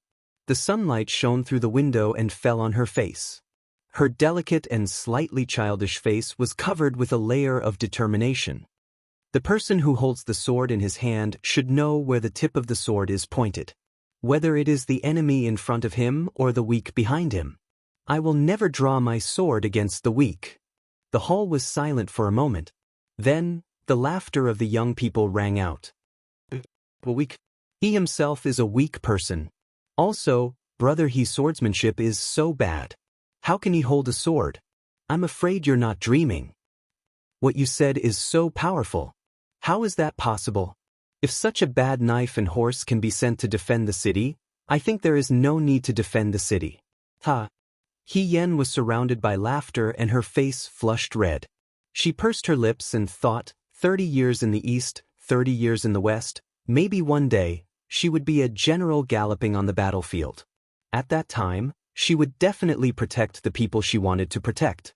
She would never let the unarmed common people become food for the army. If she wanted to do something, she would be the bravest general. The teacher calmed down the young people who were laughing at her. He looked at He Yen with gratification in his eyes. You can think from the perspective of the common people. It shows that you have a heart of compassion for the weak. This is very good. He Yen sighed in her heart.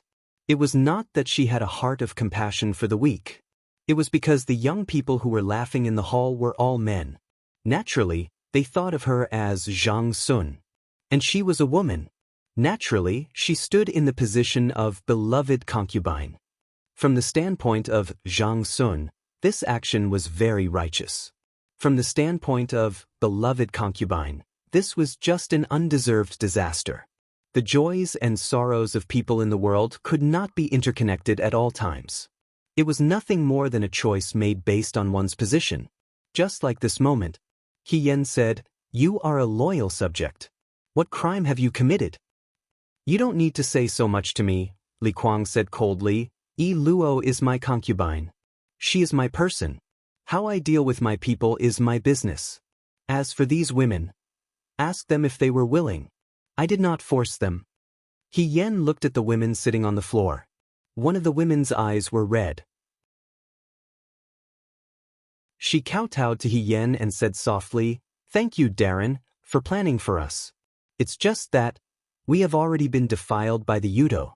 Our bodies are no longer clean.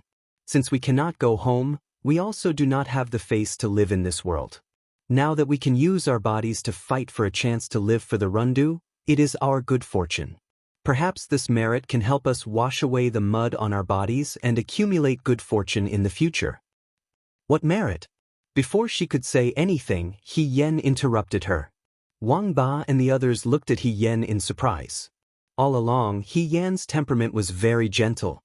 Even when Wang Ba provoked her in the past, she did not say a single word of profanity. Now that she was cursing, it was obvious that she was very angry.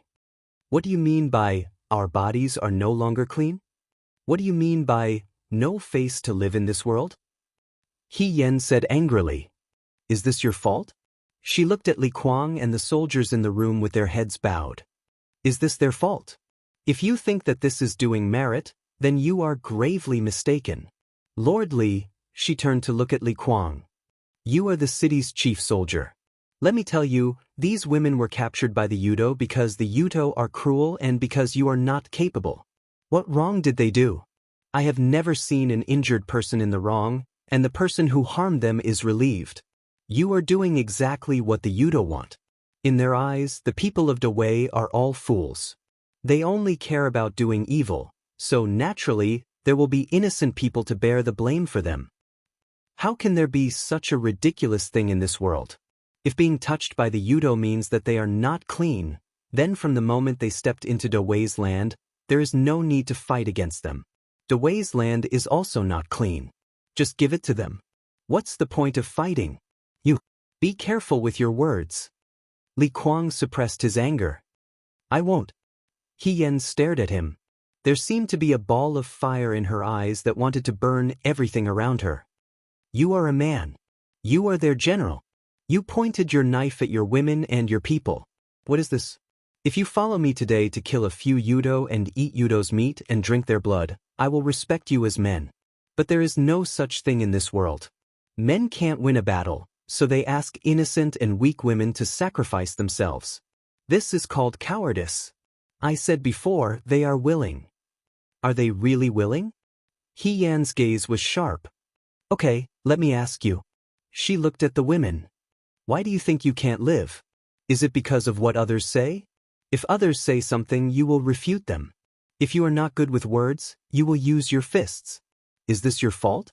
If they still use this to humiliate you, then they are the most despicable and shameless people. There is no need to show them any mercy. I saved your lives.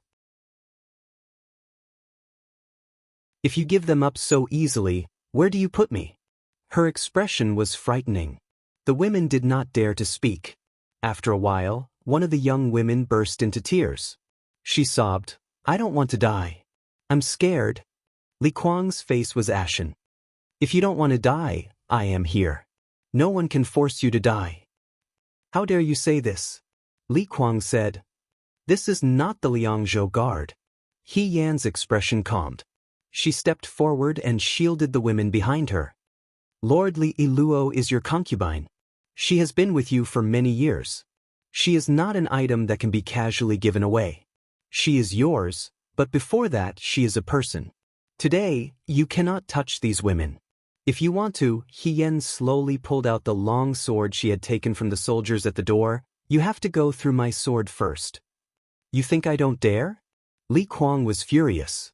He pulled out the long sword at his waist. When the surrounding soldiers saw this, they all pulled out their swords and pointed them at He Yan. The room was filled with a tense atmosphere. Zhao Shiming said anxiously, "What's wrong with you?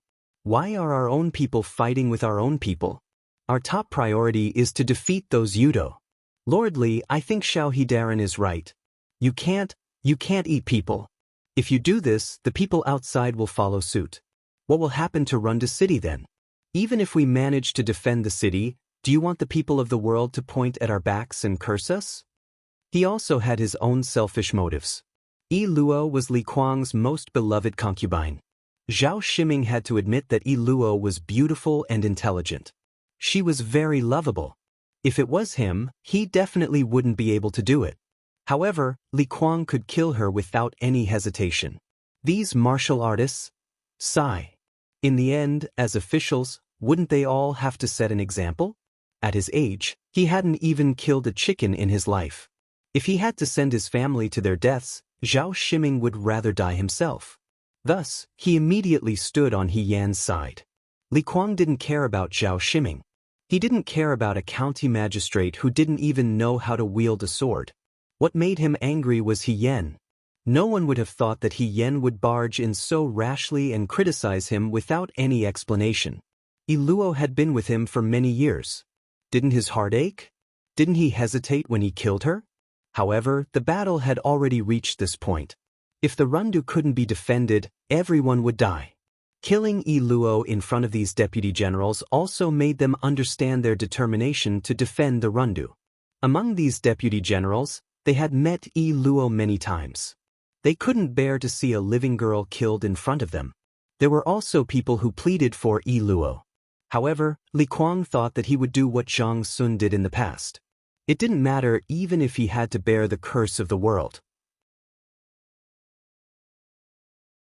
His merits and demerits would be judged by future generations. However, this Muan Lang He Yan barged in and stood in front of him to protect those women.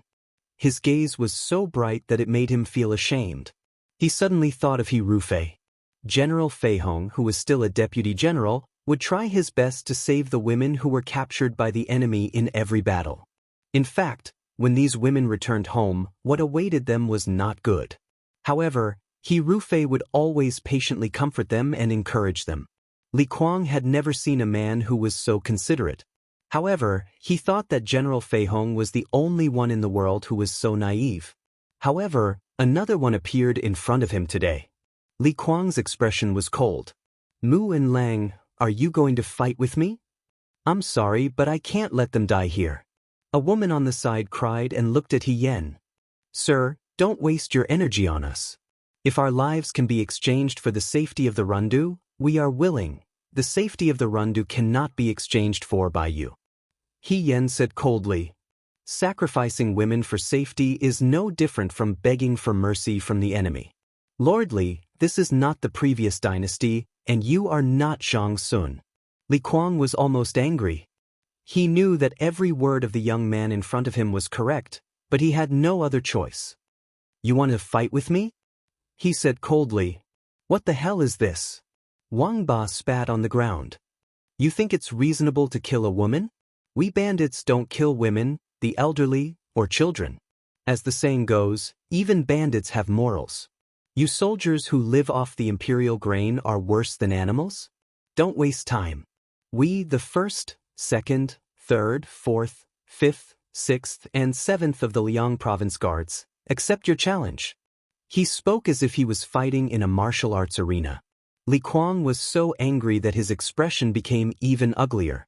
At this time, another person walked in. It was Chu Zhao. He looked at Li Kuang and bowed. Then he smiled and said, "Lord Li, this is not appropriate. His Majesty has always promoted benevolent governance. If word of cannibalism reaches His Majesty's ears, I'm afraid His Majesty will not be happy." He was going to stand on He Yan's side. Chu Zhao represented Prime Minister Su.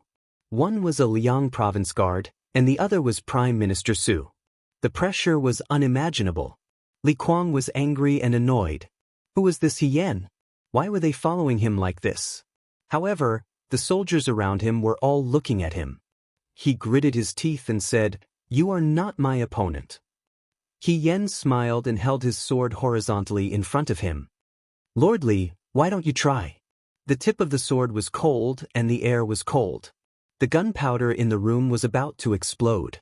At this time, a soldier's voice suddenly came from outside. Sir. Li Kuang was filled with anger. He couldn't go up or down. Hearing this, he said angrily, "What are you shouting for?" In the next moment, the door to the room was opened again. Someone walked in with a calm voice. "Lord Li, before you teach the Liang province guards a lesson, you should ask me first." This voice. He Yan was startled. He quickly turned his head. He saw a young man dressed in dark clothes with narrow sleeves and dark armor walk forward and stand in front of him. They hadn't seen each other for a month, but the last time they met felt like 10,000 years. His appearance was handsome, and his figure was like a spring willow. His expression was as cold as ever. Military Governor Xiao. Li Kuang couldn't hide the shock in his eyes. He didn't expect to see Xiao Ju, the commander-in-chief of the Right Army, here. Xiao Ju didn't look at He Yan or Li Kuang. His gaze swept past the crying women. He said calmly, "The person holding the sword should know where the tip of the sword is pointed. Whether it is pointed at the enemy in front of him or the weak behind him. You shouldn't point your sword at the weak." He Yan suddenly looked up.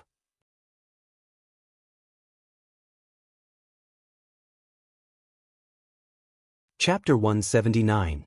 His eyes were cold and his voice was calm, but in that instant He Yan was brought back to that afternoon in the Xianchang dojo. His voice overlapped with the young boy's voice, making it impossible to tell who it was. From outside came a soldier's shout. He was excited and joyful. "Sir! Reinforcements are here! Reinforcements are here!" Reinforcements? He Yan looked at Xiao Ju's back. He brought the Nanfu army? How is this possible? Just as he heard this, Li Kuang pushed aside the people in front of him and rushed out of the room. He Yan looked at Xiao Ju and also rushed out. Outside the city, there were shouts of killing. He Yan climbed up the city tower and looked down with Li Kuang. On the plains, Yuto and Do Wei's troops were fighting. The word, Yan, was written on the war flag. There was a young man sitting on the horse in the lead. His hair was tied up high, and he had sword-like eyebrows and bright eyes. He wore silver armor and held a halberd in his hand. He looked particularly high-spirited as he led his men to fight. "Yan He Yan smiled. Li Kuang, who had rushed over, saw this scene and was also excited. He immediately ordered the troops in the city, "Follow me out to fight Yudo." Li Kuang did not expect the reinforcements to arrive, and neither did Huayat. The day before they decided to attack the city, they were caught off guard by the troops brought by Lieutenant General Yan He. Li Kuang led the Runda troops to join the battle, and the Utho troops were forced to retreat. Their leader, Huyate, abandoned his troops and fled. The rest of the Utho soldiers were scattered like scattered sand. A portion of them were captured by Li Kuang, while the rest retreated south of Rundu with Huyate. "Don't chase a cornered enemy." Yan He stopped Li Kuang from chasing after them. He wiped off the Wutong blood on his armor and casually tossed his handkerchief to a servant beside him. He mocked. "With just these few Wutong soldiers, you don't even dare to come out of the city? Too cowardly." These words were not pleasant to hear, and it was said by a kid who was much younger than him. Li Kuang was not angry. If Yan He had not brought reinforcements, the Yudo would not have retreated so quickly. He was truly grateful to Yan He. This was out of his expectations. Who knew that General Fei Hong, who had been waiting bitterly, did not come, but Lieutenant General Guide came. I thank Generals Yen on behalf of the people of the city. The Rundu will never forget your help. However, he hesitated. Why did Generals Yen come to the Rundu? He had never written a letter to Yen-he. Yen-he snorted and laughed. He carried the Fongtan halberd on his back and walked forward casually. Let's talk inside. The soldiers cleaned up the battlefield outside until late at night. Everyone clapped their hands in celebration of this great victory. Not only that, Yen-he had not only brought reinforcements, he had also brought food. The soldiers set up a large pot in the city and used the food they brought to cook porridge. The people of the Rundu who were still alive carried bowls of porridge with gratitude. The fragrance of the rice floated in the air of the Rundu city and did not dissipate for a long time. Inside the house, Zhao Shiming was rubbing his hands nervously as he looked at the two people sitting on the table. One was the Right Army Commander Xiao Huijin, the other was Guide Lieutenant General Yen-he. He was just a county magistrate of the Rundu. How could he meet such important people in his life? He could be considered lucky. However, one of them was cold, while the other was arrogant. Both of them did not seem easy to get close to. Zhao Shiming did not know what to say other than thanking them repeatedly for saving the people of the Rundu. At this moment, Zhao Shiming sighed in his heart. If only Iluo was still here. It would be much better to interact with a smart beauty than these old men. In the past, Iluo would always be the one to smooth things over. Li Kuang probably thought of this as well. His expression was a little stiff. Yen-he, the lieutenant general of Gueda, was only in his early 20s. He was very young and could be considered handsome. However, his gaze always carried a hint of provocation. His chin was also slightly raised, as though he did not like to place people in his eyes. His hair was tied up very high, and his ponytail fell behind his head, showing the arrogance of a young man. In comparison, the Right Army Commander Xiao Ju, who was sitting beside him, was as calm as autumn water. After taking off his armor, he looked more like a noble young master sitting in a winery in the capital. He was not as arrogant as Yen-he, but his calm and indifferent expression was also emitting an aura that kept people 1,000 miles away. Zhao Shiming wiped his sweat. What should he say? He couldn't afford to offend these two great gods. Before he could think of what to say, Li Kuang spoke first. Li Kuang hesitated for a moment and asked Yen-he, Generals Yen, why did you suddenly come to help the Rundu? Yen-he laughed softly and sat up straight. He said, I haven't asked you yet. Is there a person called He Yen in the Rundu? When he said this, everyone in the room had different expressions. Xiao Ju's gaze moved slightly, but he did not say anything. Seems like there is, Yen-he said. Lord Li, call that person over, I want to meet him. He Yen was waiting outside the room.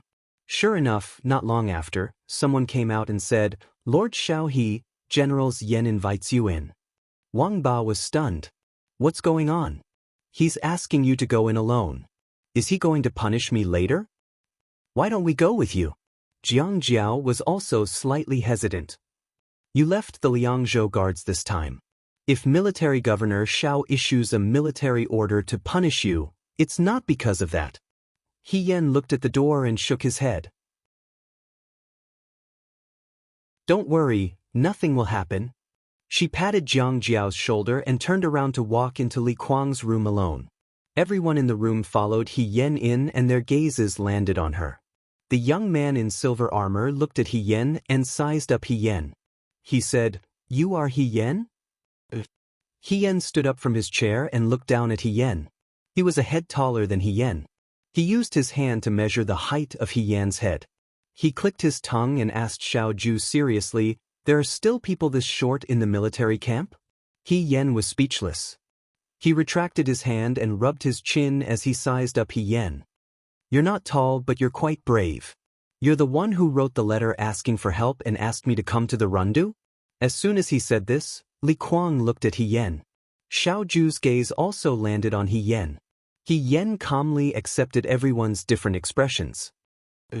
Then you have good taste, Yen-he said disapprovingly. You didn't ask He Rufei, that useless person in front of you. Instead, you asked me to come and help the Rundu. It seems like you know very well that I am more reliable than He Rufei. He Yen didn't say anything. How could he say anything? If he followed his words, he would also step on himself and deny what he said. He Yan was actually quite happy to hear people scold He Rufei like this. That day, she and Li Kuang parted on bad terms. After she noticed that the Rundu's situation was not good, she borrowed a few people from Zhao Shiming and went to ask for help from Yan He in Ling County. She still remembered that Yan He led the troops to guard Ling County. It was not as close as Hua Yuan. In fact, Yan He's reputation was not as good as He Rufei's. If a normal person asked for help, the first person they would think of would be He Rufei and not Yan He. However, He Yan knew that He Rufei would not come at all.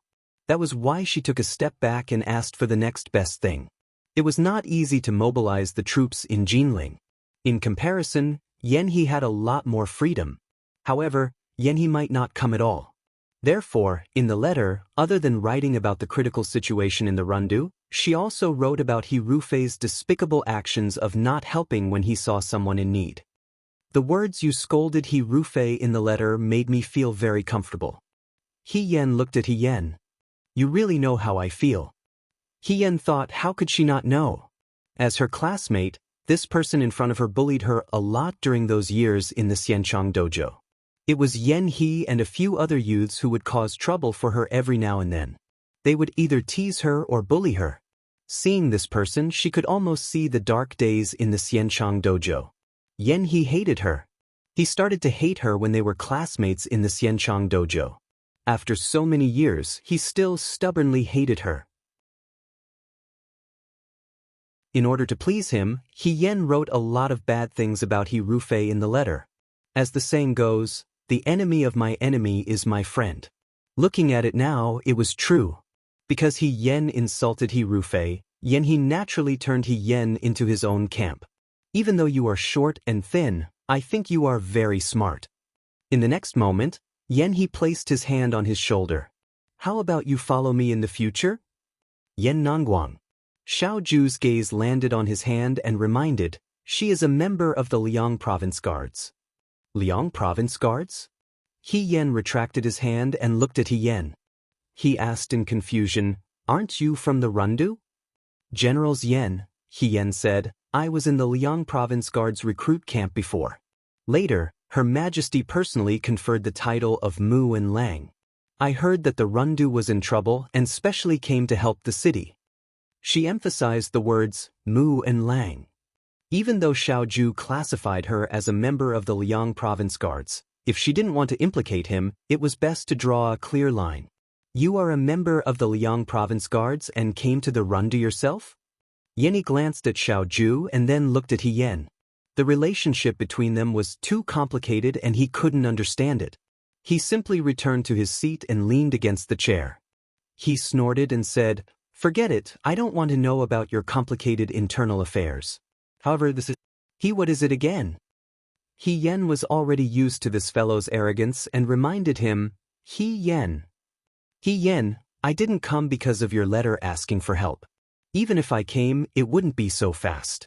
Zhao Shiming asked cautiously, then may I ask why Generals Yan? Yan He laughed and looked at Xiao Ju provocatively. The commander-in-chief of the Right Army personally asked me for help. This is the first time in his life that he has asked me for help. I am so generous, so of course, I have to come and help. Isn't that right, Military Governor Xiao? Xiao Ju's expression was indifferent and she didn't pay attention to his words. He Yan was astonished. And he met Xiao Ju also asked Yan He for help? That's right, he didn't bring the southern prefecture soldiers here. After all, Liang Province wasn't as close as Ling County. She actually thought of the same thing as Xiao Ju. In that case, even if she didn't write the letter asking for help, Yan He would still come. Rundu City shouldn't be destroyed. Lord Li, County Magistrate Zhao. Yan He played with his hair. Although this time it was this He Yan and Military Governor Xiao who asked me for help, the one who led the troops here was me, Yan He. You know very well where the credit goes this time. The victory of the Rundu city this time was all thanks to Generals Yan. Zhao Shiming quickly said. As soon as he spoke, he realized that there was another person in the room. He immediately looked at Xiao Ju. Seeing that the young man's expression was calm and there wasn't a trace of displeasure, he was relieved. Fortunately, this one person didn't care about the credit. If both of them came to snatch the credit, his small temple in Runda City wouldn't be able to accommodate two big Buddhas fighting. He Yen had long heard about Yen He's love for credit. However, this time the Runda City was defended because of Yen He's help. It was understandable that he wanted the credit. Yen He stretched lazily and yawned. I've been rushing for days and I've been playing Yuto the moment I arrived. I haven't had a chance to rest properly. I need to rest. I'll have to trouble everyone to prepare hot water for me. There's no need for food. I heard that the people here are so hungry that they're about to eat people. I don't have the hobby of eating people. Zhao Shiming repeatedly said yes and quickly ordered the servants to prepare the food for Yen He. Yen He stood up and was about to walk out. When he passed by Xiao Ju, he stopped and looked at Xiao Ju. He said in a conceited tone, "Whether you admit it or not, Xiao Huaijin, this time, I've won against you." After saying this, he seemed to be in a good mood. He placed his hands behind his head and swaggered out.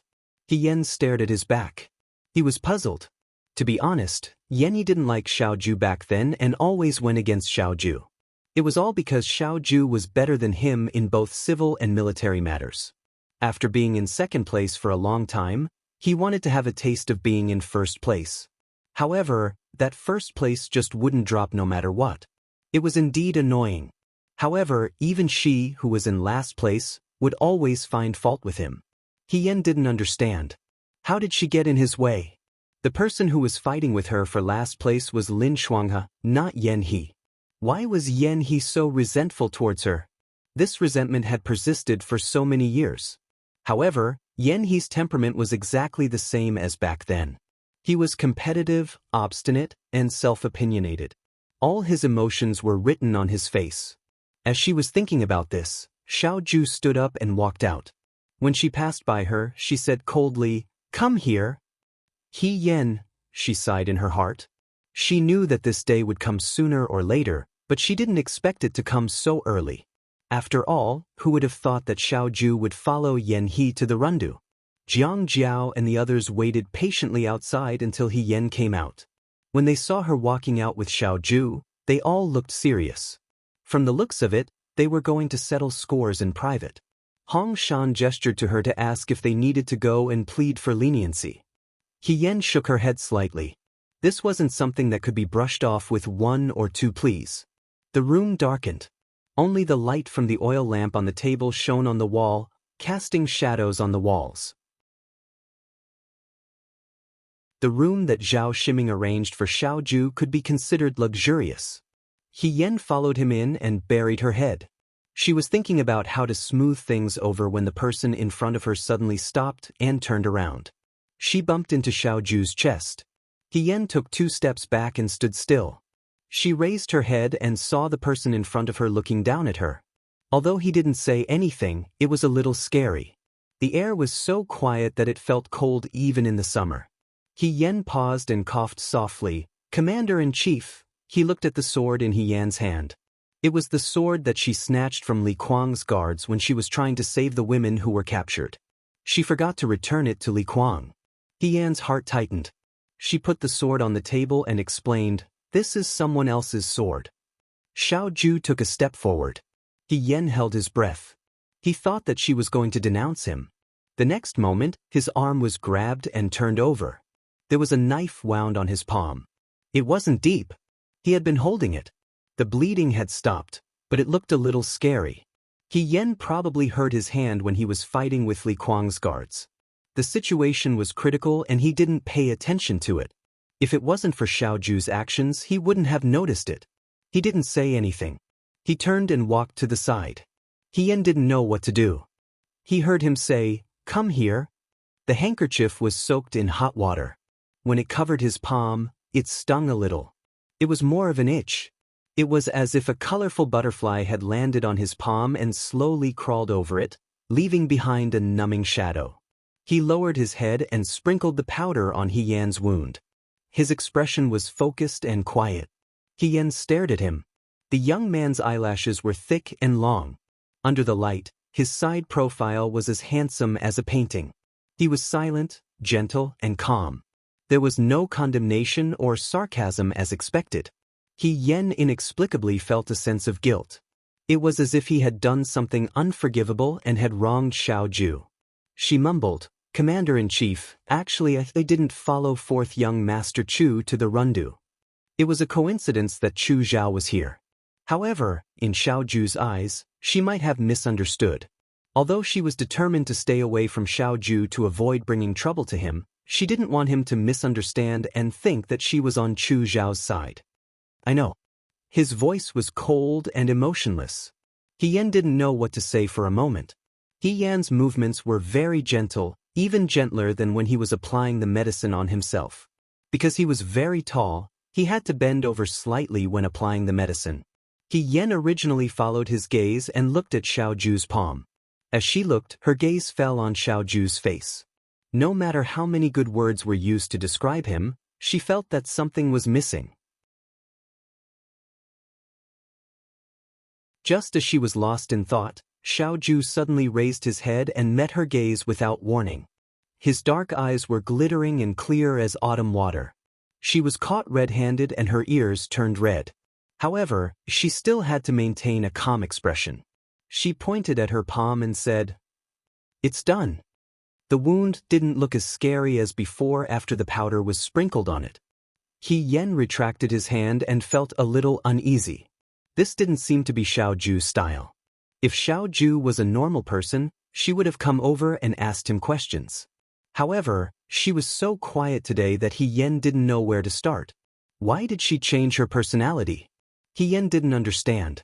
However, if Xiao Ju didn't ask, she didn't know what to say either. After he finished applying the medicine for He Yen, he sat down on a chair in the room. He didn't let He Yen leave, nor did he have any intention of asking her questions. After a while, He Yen couldn't help but ask, "Commander-in-Chief, why didn't you ask me why I left the Liangzhou guards and came to the Rundu without permission? You are the Mu and Lang personally appointed by Her Majesty. You have the official seal and the official uniform. You can decide whether you want to stay or leave. You don't have to discuss it with me," Xiao Ju said calmly. "It's up to you whether you want to stay or leave." This was originally an excuse that He Yen had prepared for herself. She didn't expect that Xiao Ju would be one step ahead of her. This made He Yen unable to continue her words. "I forced Wang Ba and the others to come here. Please don't punish them. I will take responsibility for this matter. I don't have any bad intentions. I was just worried that the Rundu would fall, so I overestimated myself and came to help." Forget it. Since Xiao Ju didn't want to speak, she would take responsibility for herself first. Her attitude was better when she admitted her mistake. "Why do you think," Xiao Ju said, "He Rufei won't help the Rundu?" In the end, he would still ask this question. He Yen sighed in his heart and looked at him. "If I say that He Rufei is not a good person, will you believe me?" Xiao Ju looked at her indifferently and raised the corner of her mouth. "Evidence. I can't produce any evidence, and I can't convince you. However, in my opinion, He Rufei isn't the hero that people say he is." She said, "He Rufei," instead of General Fei Hong. "Commander-in-Chief." He Yen looked at him and slowly said, "If one day He Rufei and I have different standpoints and draw our swords against each other, which side will you stand on?" She had wanted to ask this question for a long time. He Rufei and she would eventually have such a day. The He Rufei that Xiao Ju knew was the He Rufei of the Xianchang Gymnasium, and the He Yen that Xiao Ju knew was the current He Yen.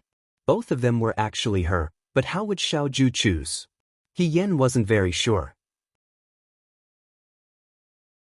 It seemed that every one of her had a good relationship with Xiao Ju, but they weren't close friends. He Yen didn't know what she was like in Xiao Ju's heart and what she meant to him, whether it was in the past or now. Xiao Ju looked at her quietly. After a while, he said, "It's very late today. You should go out." He didn't answer He Yen. He Yen didn't know if she was disappointed or glad. She was disappointed that Xiao Ju didn't answer her directly, but she was glad that Xiao Ju didn't deny her. She nodded. "Yes." He Yen retreated, and the room once again quieted down. The young man's gaze fell on the wound medicine on the table. He lowered his beautiful eyes and no one knew what he was thinking. After a while, someone walked in. It was Fei Nu. He walked to Xiao Ju and whispered, Young master, Wan Ying's news came back. He Sui's problem hasn't been found yet. She's fine. Xiao Ju interrupted him. Fei Nu was stunned. He Yen had many suspicious points. From the beginning until now, she didn't tell anyone. She brought a few new Liangzhou guards to the Rundu. No matter what, no one could give a reasonable explanation. She left with Chu Zhao one after the other. Now, she saw Chu Zhao again in the Rundu. Qi Wu and Fei Nu couldn't help but suspect that He Yen might be Chu Zhao's man. But they also felt that if she was Chu Zhao's man, her behavior was too arrogant and undisguised. The young man stood up. His shadow was long under the light. He looked at the light at the corner of the table thoughtfully. After a while, he said, "Tell Wan Ying that she doesn't need to investigate He Yen. Investigate He Rufei."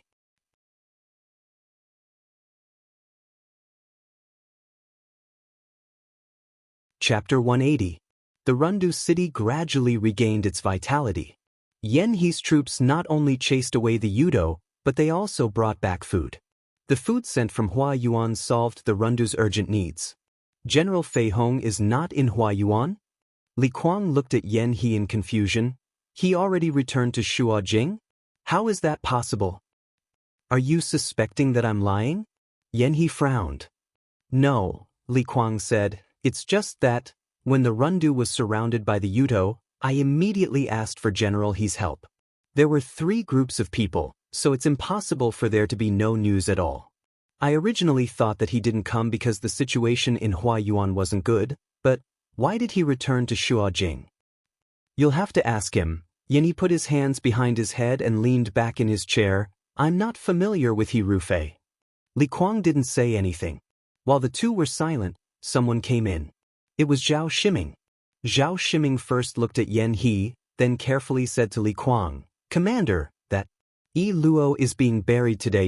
When Li Kuang heard this, his expression became ugly. After a while, he stood up and said, "Let's go." Yi Luo wasn't actually from the Rundu, but her parents passed away early, so she didn't have any other relatives. It was summer, so they couldn't bring Yi Luo's body back to Shuajing, so they could only bury her here.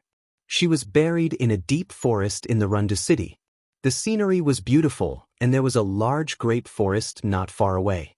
Yi Luo loved to eat grapes when she was alive, so she would probably be happy to be buried here. When they arrived, they didn't expect that Xiao Ju and He Yen would also be there. Beside the two of them, there was a young man in white holding a folding fan. Xiao Ju didn't mind, but when Li Kuang saw He Yen, he felt uncomfortable. That day, he and He Yen had almost drawn their swords in the hall. In the end, it was true that everything came to an abrupt end because of Xiao Ju's appearance. However, after the dust had settled, in the dead of the night, He Yen's words always lingered in his ears, smashing him until he couldn't sleep at night. On the bed next to him, when he turned his head, he could see Luo's smiling face. However, when he opened his eyes, he couldn't grasp anything.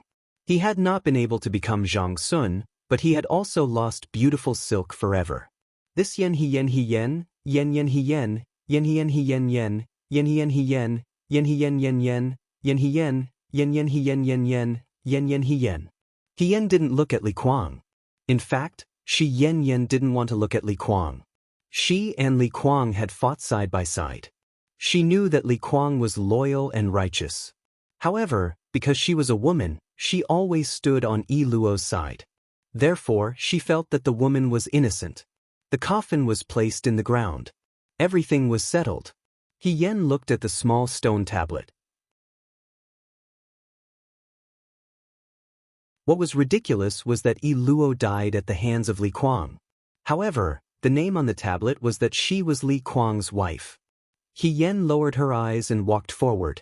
She placed the small garland with purple flowers in her hand in front of the stone tablet. This girl once said to her that she hoped that she would still be Li Kuang's favorite concubine 10 years later. Life was unpredictable. Before 10 years had passed, she would no longer exist in this world. In a way, her wish seemed to have come true. Not only 10 years, Li Kuang wouldn't be able to forget Yi Luo for the rest of his life. Shi Yen Yen didn't know if she was sad or sarcastic. However, she was already buried. It was useless to say anything. The crowd gradually dispersed. Perhaps Li Kuang couldn't face He Yan's gaze. He didn't even say goodbye to He Yan and left in a hurry. He Yan and the other two walked behind him. Lin Shuanghe stole a glance at He Yan and whispered, "Sister He, don't be sad." He Yan was a woman. Women were soft-hearted. Lin Shuanghe also knew that He Yan couldn't bear to see the world treat women unfairly. Li Kuang wanted to protect the city. However, this heavy burden was shouldered by his concubine alone. She even paid the price with her life. In his opinion, it was too heartless. These days, he was busy treating the wounded soldiers with the Rundu's medical officer. He didn't have time to catch up with He Yan. Today was the first time he saw He Yan since he came to the Rundu.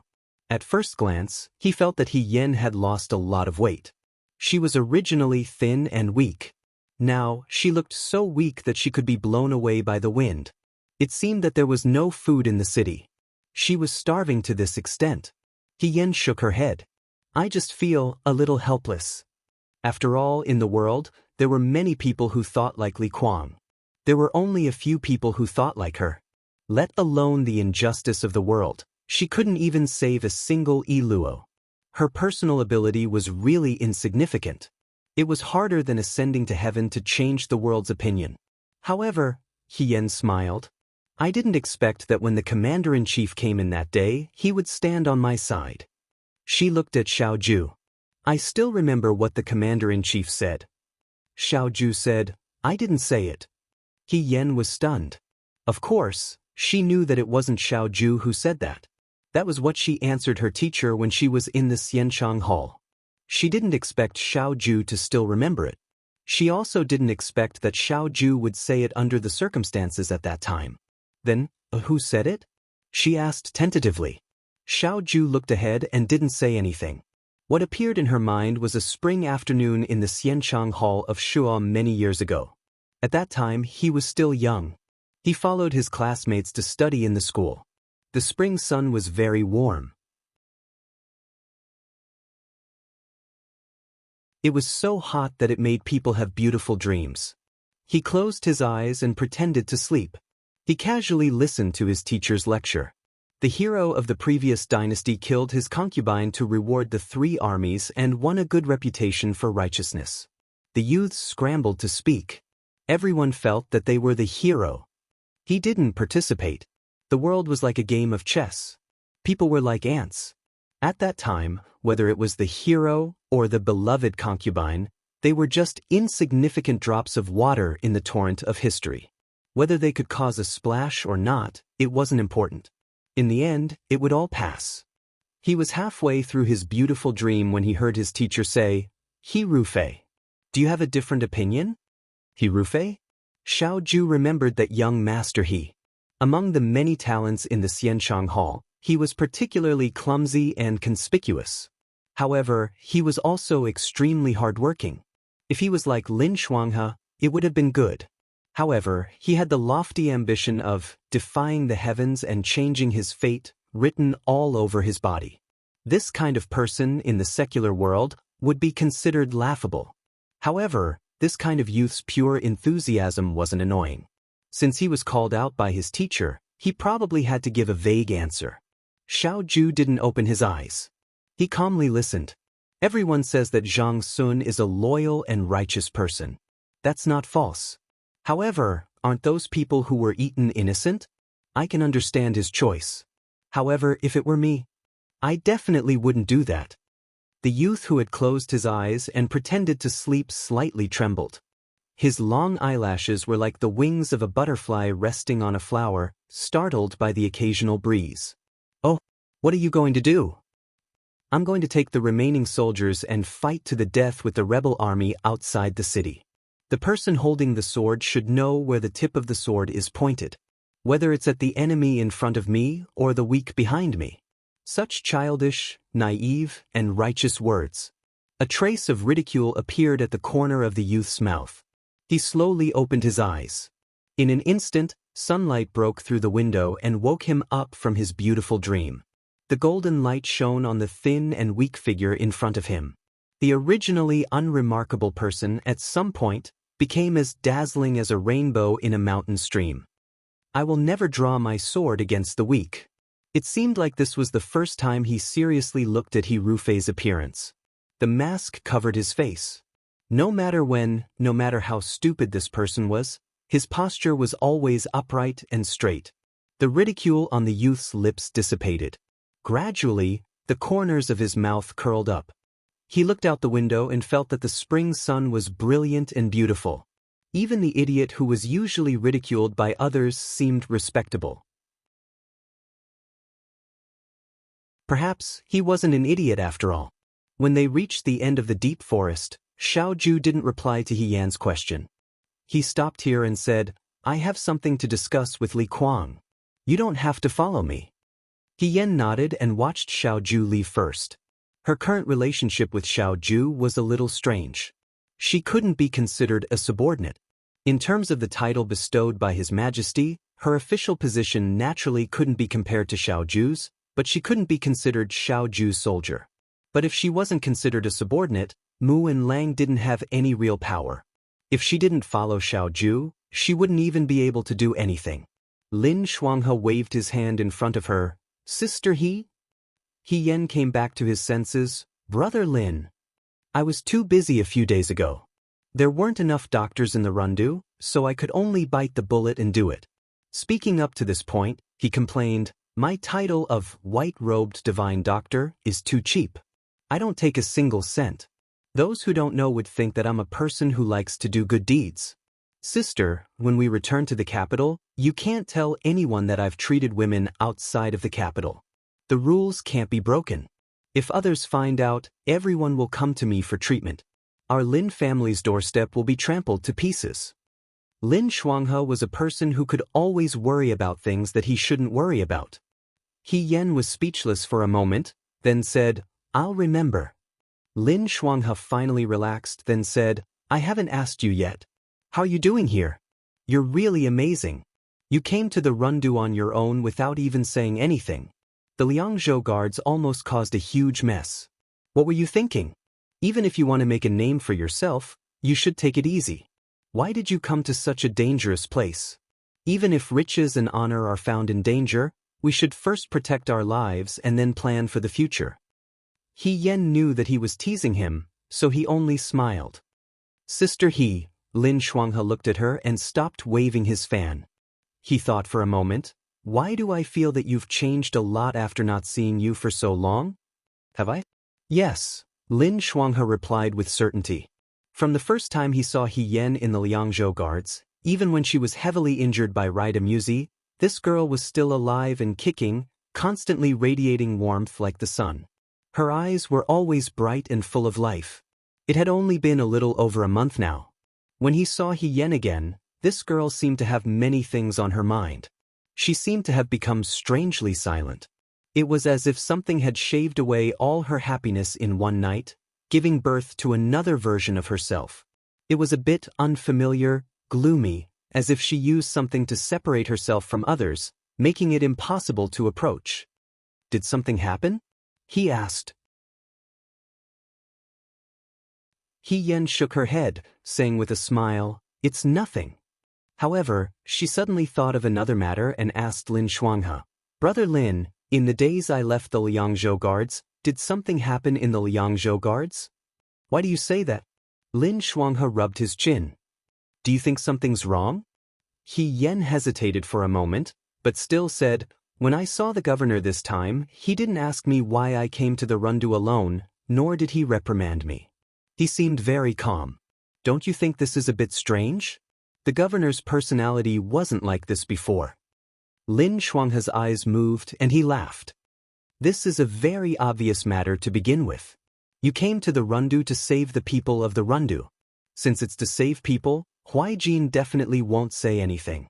You've been busy and tired these days. Huaijin doesn't even have enough time to worry about you, so why would he reprimand you? Little sister He, you might have some misunderstandings about Huaijin. He's actually not such a heartless person. He's very gentle, especially towards the people he likes." He Yan. Lin Shuanghe's answer was irrelevant, and for a moment, He Yan didn't know what to say. After a moment of silence, she could only say, "Forget it. If he doesn't care about this matter, I don't have to keep worrying about it." He Rufei was more important now. He Rufei had committed such a great crime, and she didn't have much time to take revenge bit by bit. As long as He Rufei held the title of General Fei Hong, it would be a disaster for the people of Dawei. Don't think too much, Lin Shuanghe comforted her. In a few days we'll return to Shuajing. When we return to Shuajing, I'll take you around to relax. Oh right, your family is also in Shuajing, right? It's also a good thing for you to reunite with your father and brother after you return. However, your identity is a bit troublesome, but it's not a big deal. We'll deal with whatever comes our way. We'll think of a solution together. Return to Shuajing? He Yen was stunned. She wanted to return to Shuajing, but it was her idea. Why did Lin Shuanghe mean that Xiao Ju wanted to go back as well? Not long after you left the Liang Province Guard, Huaijin received a decree from the capital to bring a portion of the Liang Province Guard's new recruits and the Nan Province Guard's soldiers back to Shuajing. However, at that time, we were all worried about the situation in the Rundu. Huaijin and I arrived first, and the soldiers and horses followed behind. In the end, we have to go back. With Yudo's current situation, it's impossible for the world to be as peaceful as before. It's also good to go back earlier. Lin Shuanghe looked at her and asked curiously, "What, you don't want to go back?" He Yen shook his head. "No, I'm not. No, it's just a bit unexpected. If Xiao Ju also wanted to go back, then wouldn't they have to travel together again?" She had clearly made up her mind to stay far away from him so as not to implicate him. Now, it seemed that this ill-fated relationship was particularly stubborn. It was inevitable that they would have to live together again. However, her current feelings towards Xiao Ju were extremely complicated. Because of He Rufei's actions, she had no choice but to face some problems head-on. Dragging Xiao Ju into this was truly harmful without any benefit. Forget it. Since things had already gotten to this point, there was no point in thinking about it anymore. She could only do as Lin Shuanghe said. Counter soldiers with arms, water with an earth weir. She could only go and see what would happen. She spoke a few more words with Lin Shuanghe before leaving. Lin Shuanghe looked at He Yan's back and propped up his fan under his chin. After thinking for a moment, he sighed and said to himself, he actually didn't reprimand her. It seems that once second young Master Xiao is enlightened, he really is formidable and brilliant. No wonder he's the #1 in the Xian Changguan. He happily followed after her. He Yen bid farewell to Lin Shuanghe and planned to return to her room to write about her encounter with Yuto in the Rundu. She could find some clues from every battle. Know yourself and know your enemy, and you will not be defeated in 100 battles. Before she reached her room, she happened to see someone practicing martial arts in the backyard. The martial artist's movements were very big. Originally, the vegetation in the Rundu had been plucked bare due to the famine. His sword and saber movements directly chopped off the branches, leaving only a bare tree trunk. It looked particularly pitiful. Hearing that someone was coming, the person stopped what he was doing and kept his Fong Tian halberd by his side. He turned around to look. Silver robe, long halberd, long hair tied up high, arrogant and proud. Who else could it be but Yen He? General's Yen, He Yen said. Oh, it's He Yen. He Yen walked to the side. His subordinate handed him a soaked handkerchief. He casually wiped his hands and threw it to the side. He walked to the steps and sat down. He did not forget to call out to He Yen, sit. He Yen thought for a moment and sat down beside him. Were you secretly watching me practice my spear just now? Yen He said, how is it? Have you never seen such brilliant spear skills before? He Yen was speechless for a moment. He smiled and said, it is indeed brilliant. Looking around in the entire Dawei, there is no one else who has such spear skills other than Generals Yen. Hearing this, He Yen smirked proudly. His gaze towards He Yen became gentler. He scoffed, you have good taste. He Yen sighed in his heart. After so many years, Yen He's temperament did not change at all. As long as one went along with him, it would be easy to please him. When they were at the Xianchang dojo, if Lin Shuanghe and He Yen were competing for the last place, then Yen He and Xiao Ju were competing for the first place. However, there was no suspense in their competition. Every time, Yan He was second and Xiao Ju was first. The young people who studied in the dojo all came from good family backgrounds. They were the cream of the crop. It was normal for them to be competitive. However, Yan He's competitive nature was exceptionally strong. Yan still remembered that every few days in the dojo, Yan He would challenge Xiao Ju. It was similar to how Wang Ba challenged her in Liang province. Xiao Ju was too lazy to bother with such challenges most of the time. When she was annoyed, she would challenge Yan He. Regardless of whether it was civil or martial, archery or horse, the result was the same every time. Yan He was defeated but continued to challenge. In fact, on this point, Yan had always felt that Yan He and she were somewhat similar. Unfortunately, although she had the intention of appreciating each other, Yan He did not appreciate it. Yan hated him very much. He was arrogant by nature and had his eyes on the top of his head. He probably thought that trash was not worth a second look. It would be good if he was like Lin Shuanghe who had some expertise. However, Yan was useless. In the Xianchang dojo, being useless was a crime. When Yan He was young, he really did everything he could to make fun of Yan. He made her look bad in front of everyone. He secretly made things difficult for her. During the archery and horse competition, he purposely bumped Yan's horse. He really did all kinds of things. Speaking of which, when Yan was studying in the Xianchang dojo, Yan He was probably the #1 person she hated the most. Later, she left the Xianchang dojo and joined the army.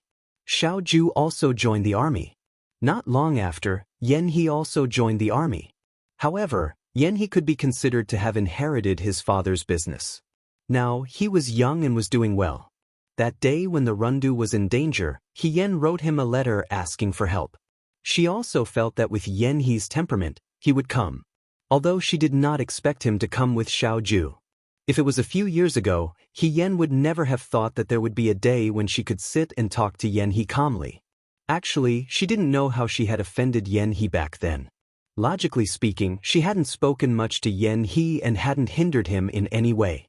Why was it that no matter how carefully she treated him, Yan He just couldn't stand her? This question could be considered one of the 10 unsolved mysteries of Yan's youth. Now that Yan He was sitting beside her, although there was still a shadow of his youth between his brows, but he was much calmer. It had been so many years, but he still hated He Rufei. What kind of power was this? Yan said casually, "Of course." Everyone says that Dawei has 2 famous generals. One is General Fei Hong and the other is General Feng'en. I don't think so. There was no need to talk about Governor Xiao. He was indeed very powerful. However, that General Fei Hong was not as good as he was described to be. The Rundu is so close to Huayuan, but he did not come to the city's aid. Moreover, he won the battle in Huayuan with a heavy loss. How can he be compared to Generals Yan? I really don't know how he became famous. Generally speaking, if one cursed He Rufei to death, they would be able to gain Yan He's favor. This was definitely true. As expected, Yan He's eyes lit up when he heard this. He laughed and said, "Muan Lang, I think you are very different from others. Just based on this point alone, you are already better than many people. Although I don't agree with what you said about Xiao Huaijin, He Rufei, you are absolutely right. He really can't be compared to me." Yan rolled his eyes silently in his heart and said, "Yes, but Generals Yan, you also don't like General Fei Hong? I thought that all generals liked him." "Don't like him?" Yan He shook his head and said unconcernedly, "Not really. I just feel that he is disappointing and doesn't deserve this title." Yan was elated. Was this going to reveal the top 10 unsolved mysteries of her youth? After so many years, she finally knew the reason why Yan He was always targeting her. "What do you mean by disappointing?" Yan tilted her head and looked at him. Her eyes were filled with genuine doubts. Because they both disliked He Rufei, Yan He found the young man in front of him more pleasing to the eye. He said without thinking, "Of course he is disappointing. He received Xiao Huaijin's swordsmanship guidance, but he still practiced to that extent. If it was me, I could do 10,000 times better than him." Xiao Huaijin was also a very strange person. What kind of foresight did he have? He didn't teach the academy's outstanding talents, but instead spent time teaching a fool. However, he was stingy with sparring with me. Tell me, how can there be such a person in this world? Swordsmanship guidance? Yes. Yanhe looked at her and said, you didn't expect it, right? The so-called unparalleled swordsmanship of General Fei Hong was actually taught by Xiao Huaijin. Do you think he is crazy?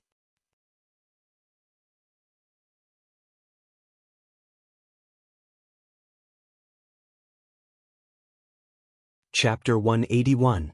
He Yan looked at Yanhe in a daze. His mind was blank. At this moment, he did not know how to respond. There was only one thought that kept surging in his mind. How could it be? How could it be? No, no way. He Yan tried to make his expression look relaxed. Military Governor Xiao is not such a warm-hearted person. I knew you would have this reaction. Yanhe was a little impatient. That's why I've been too lazy to mention this to anyone all these years. No one would believe me anyway. However, I can swear on my head that this matter is absolutely true.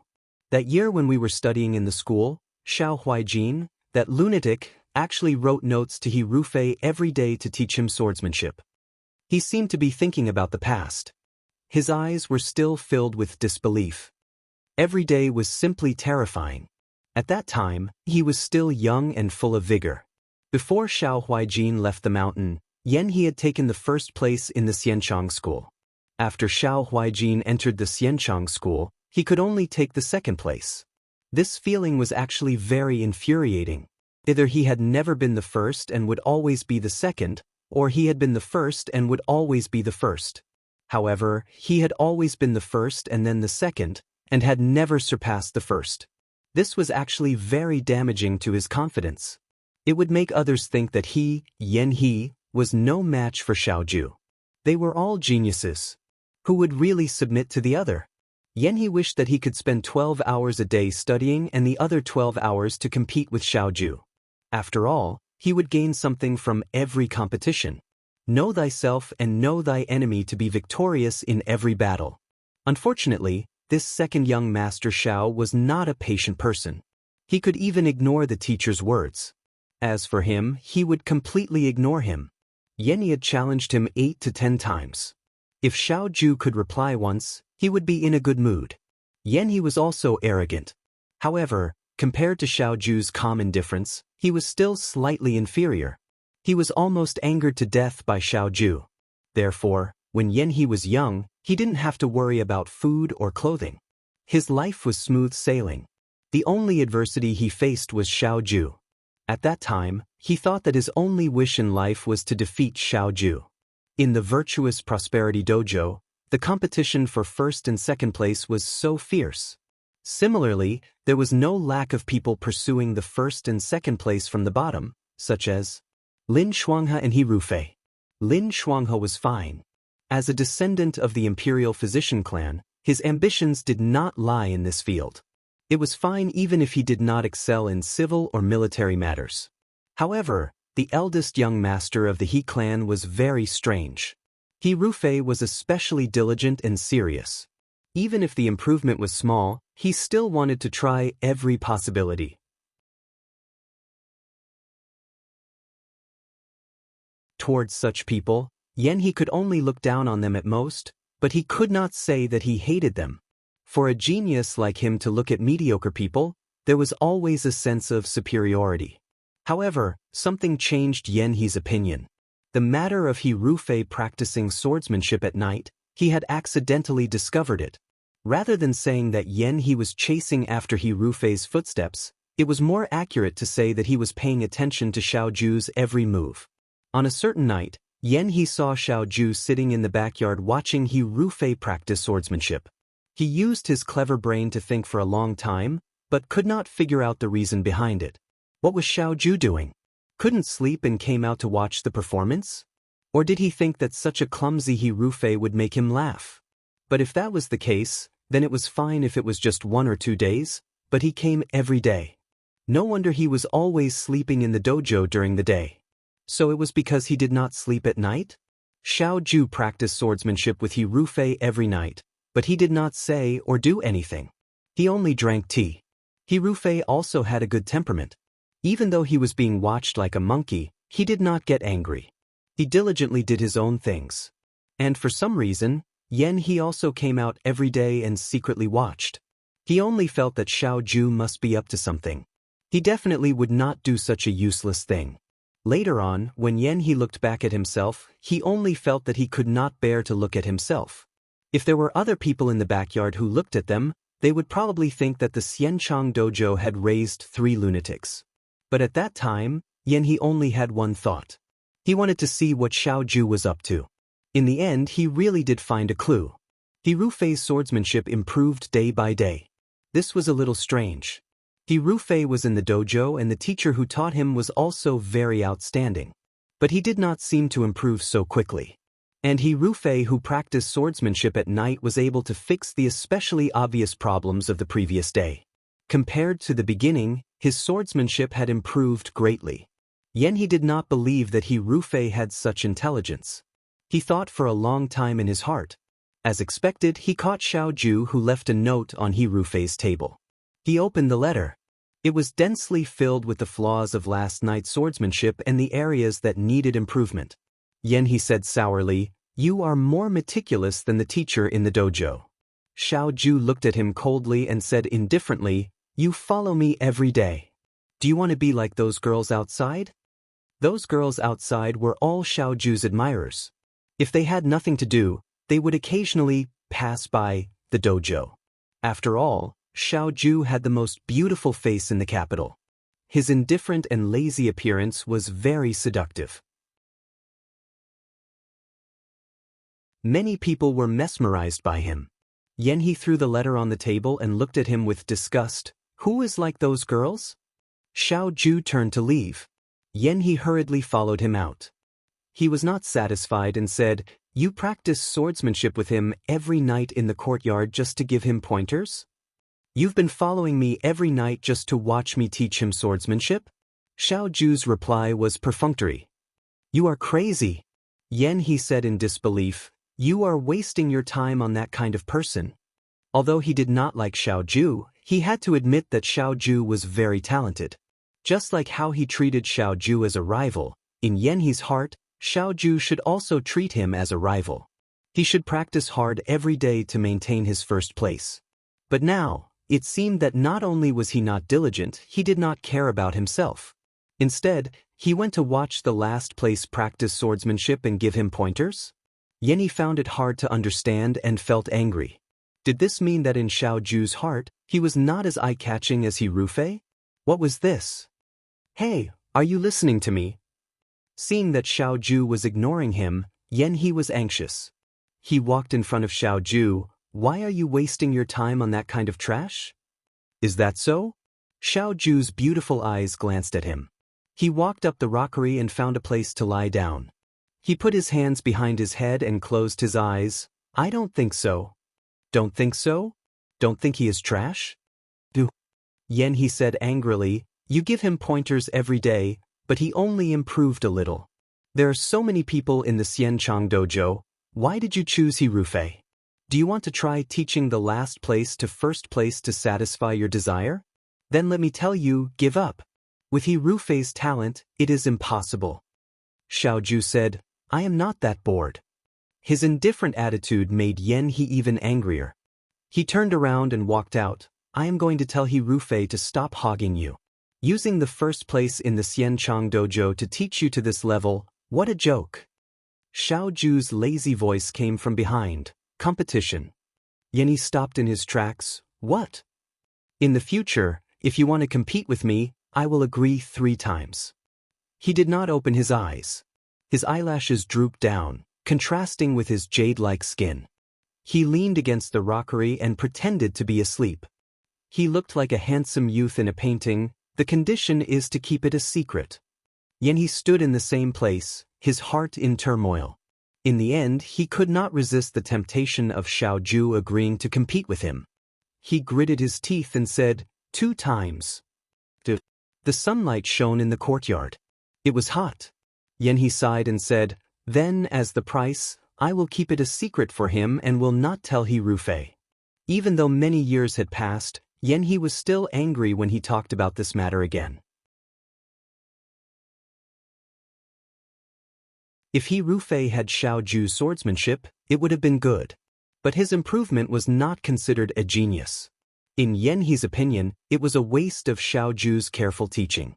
But Xiao Ju was really patient with He Rufei. Even though he refused to compete with Yan He still guided He Rufei wholeheartedly every day. Yan He did not know where the injustice and jealousy in him came from. It was probably because he could not stand the fact that a person with mediocre talent was guided by a famous teacher, and he even ruined the teacher's reputation. Later on, he made a name for himself. Yan He snorted and said, "But in my opinion, if it was me who had received Xiao Huaijin's guidance, I would definitely be more than that. I originally thought that he did not disappoint me. I did not expect the battle in Huayuan to make me speechless. He is still the same as before. I think he should get rid of the title General Fei Hong as soon as possible. Otherwise, he will become a joke to others." "Kid," Yan He raised his eyes to look at the person beside him, "why aren't you saying anything?" He Yan was startled. The sun was shining so brightly that her eyes were a little dizzy. She did not know if it was because she was shocked by Yan He's words or something else. She muttered, "I am just very surprised. More than surprised. In the beginning, I thought that Xiao Huaijin had gone crazy," Yan He said sarcastically. "Also, logically speaking, He Rufei owed Xiao Huaijin such a big favor. I thought that their relationship was very good. I did not expect that in these few years, the two of them were not very close. This time, the Rundu is in trouble. Huayuan is so close to the Rundu. Xiao Huaijin actually wrote a letter to me and did not contact He Rufei? It seems that Xiao Huaijin has kept this matter a secret until now. He Rufei does not know about it. However, I cannot say for sure. After all, that was a matter from many years ago. The two of them are equally famous now. It is natural that He Rufei would have a dispute." Yan He really took the opportunity to smear He Rufei's name. However, He Yan did not have the mind to argue with him. Her eyes were filled with, back then, her swordsmanship was secretly taught by Xiao Ju? She had always thought that it was a kind teacher from the Xianchang dojo who saw that her swordsmanship was not good enough and secretly taught her. She had always been very grateful for this. If it was not for the He family's incident, she would have been able to see who that teacher was with her own eyes. Not being able to thank him properly had always been a regret in He Yan's heart. But now, from Yan He's mouth, she learned the unbelievable truth. It was actually Xiao Ju? If it was Xiao Ju, everything actually made sense. His skills were not inferior to the teachers in the Xianchang dojo. He Yan did not think of Xiao Ju only because of Xiao Ju's personality. He was not someone who was willing to help others. Moreover, their relationship could not be considered close. So at that time, he came to the backyard every night to watch her practice swordsmanship and drink tea. It was not to pass the time, but to give her pointers. He Yan took a deep breath. Why did she only realize it now? "What's with your expression?" Yan He frowned. "You look very excited." He Yan coughed lightly and said, "I just feel that Military Governor Xiao is really a good person." "What good person?" "I think he is sick. This person is good at everything in the academy. Who can tell that his eyesight is so bad?" Yan He patted the dust off his body and stood up. He grabbed the Fangtian halberd beside him. He Rufei is not happy to talk about him. "Forget it, I am going to continue practicing with the halberd. What about you?" He Yan's thoughts were in a mess. Naturally, he did not have the mood to watch this person flaunt his skills in front of him. He said, "If that is the case, then I will not disturb Generals Yan. I will return to my room first." He Yan turned and left. The sky gradually darkened. Xiao Ju came out of the hall. Li Kuang wiped the sweat off his forehead. Because of the Yi Luo incident, he did not have the face to see He Yan. When he saw He Yan, he felt nervous and fearful. He originally thought that it would be better to talk to Xiao Ju. However, compared to the young Mu and Lang, this right military governor was even more difficult to deal with. He carefully asked about everything that happened in the Rundu these days, including the scarecrow at the city gate tower and the night attack on the enemy camp to burn their provisions. Li Kuang did not take credit for himself. He completely exposed He Yan's idea. As for the women and Yi Luo that were captured, Xiao Ju had already seen them. When Li Kuang repeated the story, this young military governor did not seem as agitated as He Yan. Instead, he seemed rather calm.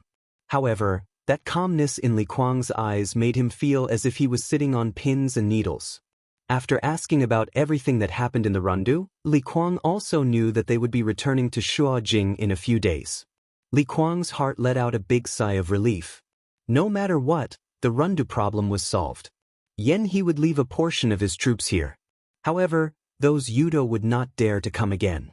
The city was finally defended. However, it was not defended. Li Kuang understood one thing very clearly. He had lost the hearts of the people. His position as military governor would not last for long. The tall and burly man sat alone in the room. After a long while, he buried his hands in his palms and silently cried. This was the punishment he deserved. The night in the Rundu was very cool. The heat of the day had completely faded at night. However, because of the famine in the city, there was no light from the plants and trees. There was a sense of desolation that only existed in autumn. Xiao Ju placed the drink of autumn on the table. Just as he turned around and took off his outer garment, he heard someone knocking on the door. The knocking was polite and respectful. He paused. "Come in." The door opened. He Yan stood at the door. He looked at him and asked, "Military governor, can I come in?" When he was in the Liang province guards, this person never knocked on the door. When he wanted to find someone, he did not even go through the main door to save time. He directly knocked on the door a few times. He did not care if the person on the other side answered. He just treated it as if he had already said hello. Then he skillfully opened the door and popped his head out from behind the door. He had a bright smile on his face and called out with perfect pronunciation, "Military governor." He had only stayed in the Rundu for a little more than a month, but he had become so obedient. However, there was a hint of politeness that was hard to detect. Xiao Ju raised his eyebrows slightly. He put down his outer garment and asked calmly, "What's the matter?" He didn't answer her yes or no. Anyway, He Yan would come in by himself. As expected, He Yan walked in naturally and closed the door after being obedient for only a moment. The house looked luxurious. After all, the people in the Rundu relied on the provisions brought by Yan He to survive. Naturally, there were no tea leaves. Xiao Ju picked up the white jade porcelain teapot on the table and poured water into the teacups. He Yan walked over and said, "Let me do it." She took the teapot from Xiao Ju's hands. Xiao Ju didn't decline. When he moved, he accidentally touched He Yan's finger. He Yan's heart trembled slightly. He raised his head and looked at the other person. This person's eyes were lowered, and he couldn't see what kind of expression he had. He Yan pretended that nothing had happened. He walked to the other side of the table and slowly poured water. Xiao Ju had already broken the rules of physical intimacy many times. However, when she was in the Liang province guards, there were many inconveniences. She tried her best to ignore this. However, now she was well aware of many things. She also understood her feelings for Xiao Ju. As the saying goes, one can be unyielding if one has no desires.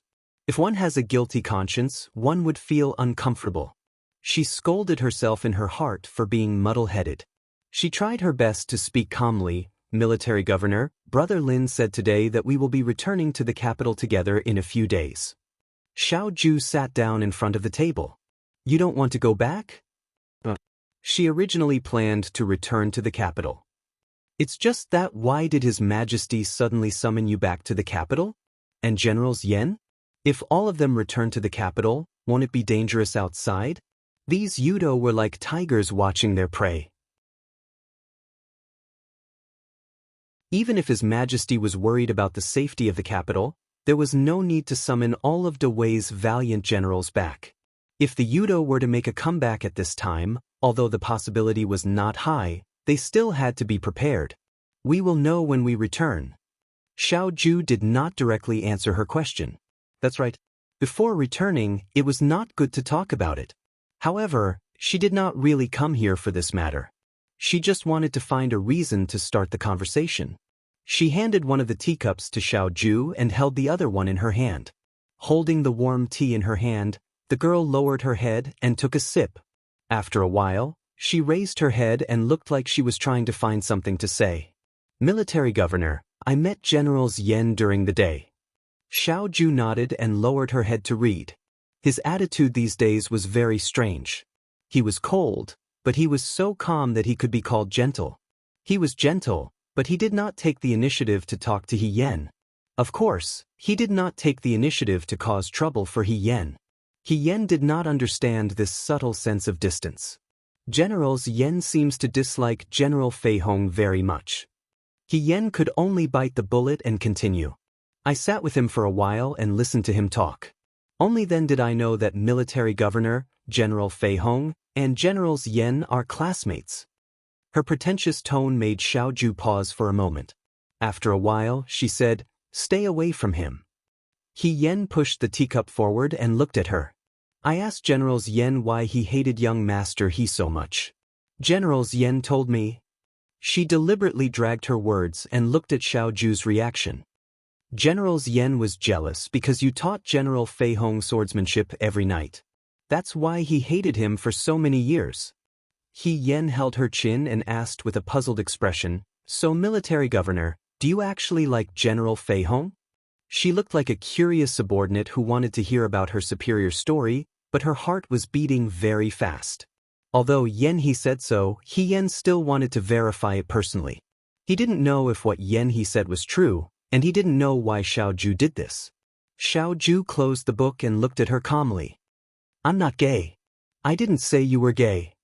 He Yen said, "What I mean is, do you admire General Fei Hong a lot? That's why you helped him secretly? Were you really the one who taught him swordsmanship every night?" Xiao Ju did not say anything. Based on his personality, this was a silent admission. He Yen suddenly sat up straight. It was hard to describe how she felt at this moment. After a while, she asked, "Why did you teach him?" Xiao Ju looked up at her. "Why are you asking this?" He Yen lowered her head and hid the emotions in her eyes. "I just feel that it's not worth it for you."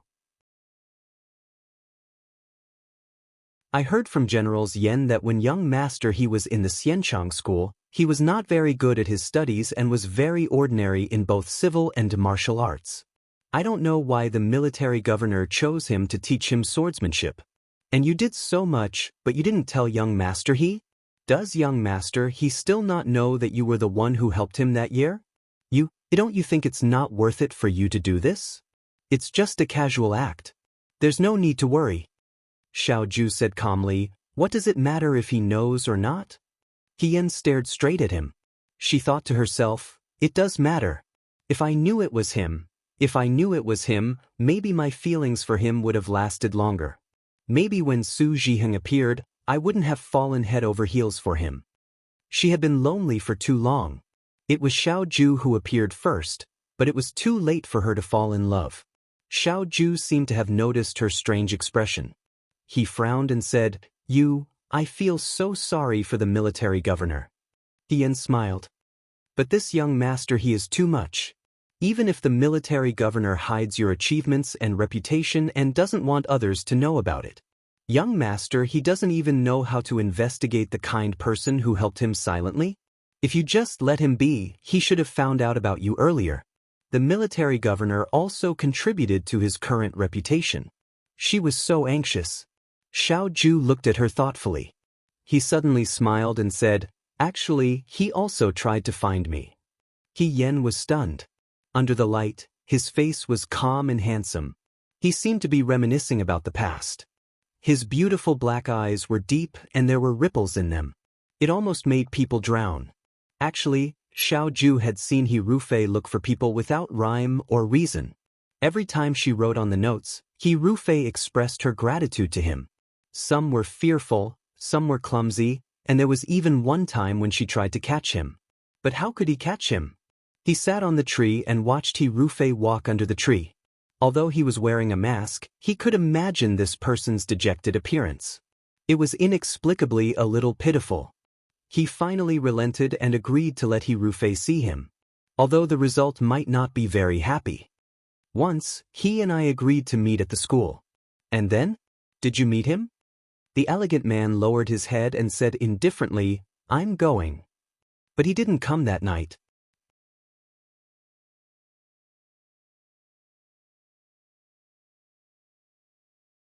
Chapter 182. When she returned to her room, Yen lay on her bed, tossing and turning restlessly.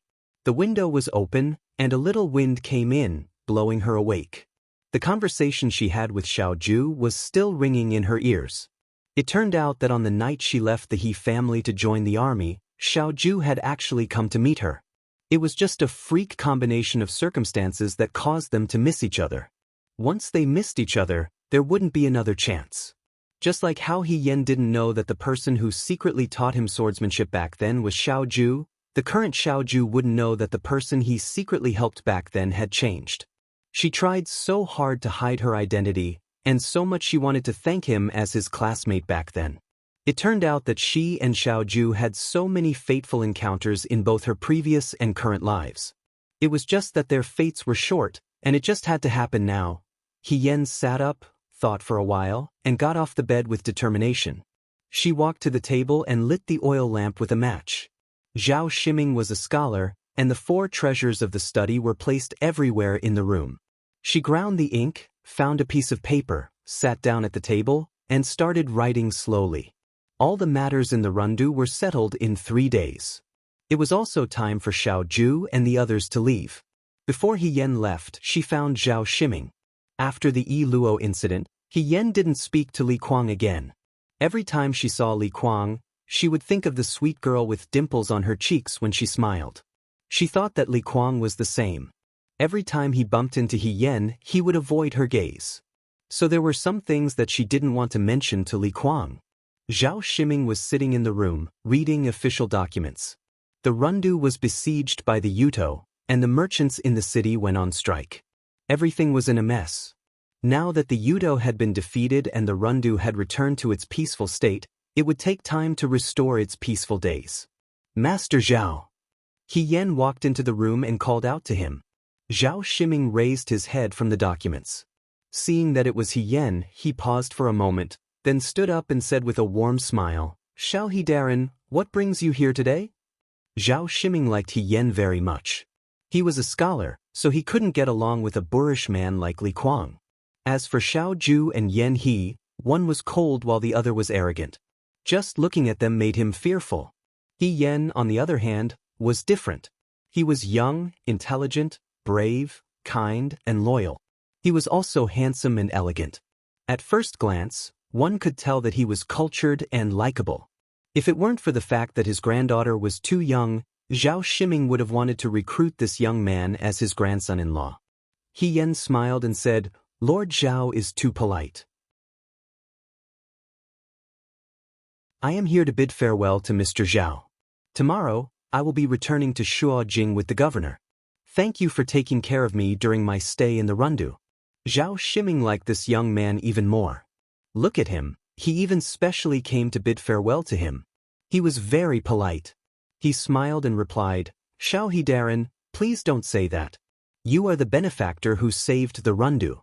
This time, I didn't have much to entertain you when I came to the rundu. Instead, I caused Xiao Hedarin to suffer a lot. If Xiao Hedarin comes to the rundu again in the future, I will definitely treat you well. I hope Xiao Hedarin won't hold it against me for being rude this time."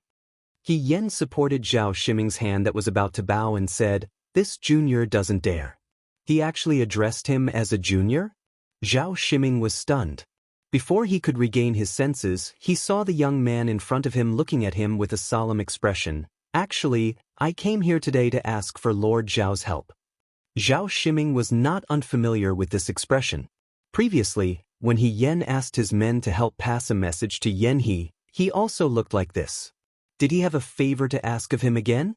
Zhao Ximing was very pleased. Yen looked for him instead of Li Kuang. It was clear that he treated him as one of his own. The things that Mu and Lang asked for were usually very easy. It was an honor for him to be able to help. Thinking of this, Zhao Ximing smiled and said, "Xiao Hedarin, please feel free to ask. I will definitely do my best." As soon as he finished speaking, Zhao Ximing saw the young man in front of him lift the corner of his robe and kneel down in front of him. "Do He was shocked. Then, "Thank you very much, Lord Zhao." The servants outside did not know what the people inside were talking about. After a while, when He Yen walked out of the door, the servants went in to serve tea. Only then did they see Zhao Shiming slumped in front of the table. He looked absent-minded and his gaze was unfocused. "Master?" The servant called out to him. Zhao Shiming finally regained his senses. He swallowed his saliva and said, "It's nothing, it's nothing." He clenched the letter in his hand tightly. On the other side, He Yen walked out of the door and took a deep breath. She did not know whether her decision was right or wrong, but it seemed to be the best way to get Xiao Ju out of the picture. A person walked towards her. She was as delicate and beautiful as a flower. It was Ying Xiang. When Ying Xiang saw He Yen, she bowed and greeted He Yen, "He Darren." Now, she did not call He Yen young Master He. Instead, she called him, "He Darren." "Miss Ying Xiang," He Yen replied. When he saw that she was holding something that looked like clothes in her hands, he could not help but take a second look. Ying Xiang noticed her gaze and smiled. "Fourth young master asked this servant to tidy up a bit. We will be leaving for Shu'a capital tomorrow." The weather in Rundu is very good, so the clothes will dry quickly. Returning to Shu'a capital? He Yen frowned slightly. "You are also leaving tomorrow?" Chu Zhao was originally on his way back to Shu'a capital, but he was trapped in the city because of the Yudo's siege. Now that the Yudo had left, they naturally had to leave as well. However, he did not expect that he would be traveling with Xiao Ju. "Yes," Ying Xiang replied with a smile. "Military Governor Xiao also knows that fourth young master is traveling with everyone. There might be other Yudo along the way, so it is better to have more people to take care of each other." Xiao Ju did not want to take care of Chu Zhao. However, since Xiao Ju already knew about this, it was useless for her to say anything more. That day, when Li Kuang wanted to kill the captive women, Chu Zhao also stood up for him. No matter what his goal was, He Yen should thank him on the surface. "Help me thank fourth young master for standing on the side of the captive women in front of the army commander that day," He Yen said. Ying Xiang's eyes curved into crescents. "Yes, He Darren." After He Yen left, Ying Xiang carried the clothes back into the room. Chu Zhao was standing in front of the window. Ying Xiang packed the clothes into a bag. Her movements were very fast, and in just a moment, everything was packed up. "Fourth young master," Ying Xiang walked to Chu Zhao's side and said in a low voice, "Just now on the road, this servant met Miss He. Miss He asked this servant to thank fourth young master for standing up for the captive women in front of Lord Li." Chu Zhao smiled and did not say anything. After a moment of silence, Ying Xiang said, "Fourth young master should not have done that." Chu Zhao, "Oh? Perhaps the Prime Minister's men are in the city. If the Prime Minister sees fourth young master like this, he will not be happy." Su Jingfu was a person who hated others who acted on their own initiative. Since the Rundu incident had nothing to do with him, not only did Chu Zhao speak up, but he also brought up Su Jingfu. Once Su Jingfu knew about this, he would definitely be unhappy with Chu Zhao. "What's done is done. Don't worry." Chu Zhao smiled slightly. "As for the Prime Minister, I will explain it to him." "Why did young master do that?" Ying Xiang asked softly. Even if young master did not do anything with Miss He's ability, no one would be able to make things difficult for her. Chu Zhao did not answer. He only looked at the sky outside the window. It was probably because the way she stood in front of those women reminded him of the time when he was young in the brothel. When someone bullied him, Yi Runmei stood in front of him. In his life, he rarely had anyone to protect him. Other than Yi Runmei, He Yen was the only one who could protect him. She protected those women, just like how she protected him in Jiang. One person protected another without any selfish motives, without any blood ties, and without any intimate relationship. She just did it because she felt that it was the right thing to do. She was so flamboyant that it made people envious. She was so upright that it made people jealous. She was like a ray of light that even people who were close to her could not help but be illuminated. That was why he stood up at that moment and thought that he was a righteous and brave person. However, he was not a ray of light after all. He was just a shadow. The day to leave the Rundu had arrived. Li Kuang and Zhao Shiming went out of the city to send them off. The southern prefecture soldiers and the Liangzhou guards did not set off with Xiao Ju. They were rushing back to the capital and only brought Yan He's troops with them. The city was bleak. Although there was sunlight, it seemed to be covered with a layer of faint gray. He Yan felt sentimental. The last time she left the Rundu, she was still Deputy General He. She also chatted and laughed with Li Kuang. Now that she was leaving the Rundu, the two of them were no longer the same as before. Time flew by quickly. The grapevines in the Rundu had already grown into new clumps. A group of people stood at the city gate. He Yan was about to get on her horse when she suddenly heard someone's voice behind her. Lord Xiao He. He Yan turned her head to look. She saw that many people had gathered in front of the Rundu city gate. They did not dare to go forward. They just stood on both sides of the street and looked at them silently. A group of women walked out from the end of the crowd. The one who called out to her was the leader. They were dressed in neat clothes, and there were still scars on their faces that had not yet healed. They were the captives that He Yan had rescued from the hands of the Wudua people during the night attack on the enemy camp. They were also the women that He Yan had saved from Li Kuang's sword. He Yan still remembered the woman who spoke. That day, she was the one who tearfully persuaded him not to fight with Li Kuang and sacrificed herself willingly. However, He Yan later found out from Zhao Shiming that this woman originally lived in a village outside the city. After the Yudo came, he killed her husband and son. She was the only one left in her family. She originally thought that she had been defiled by the Yudo and was afraid of the strange gazes of the people outside.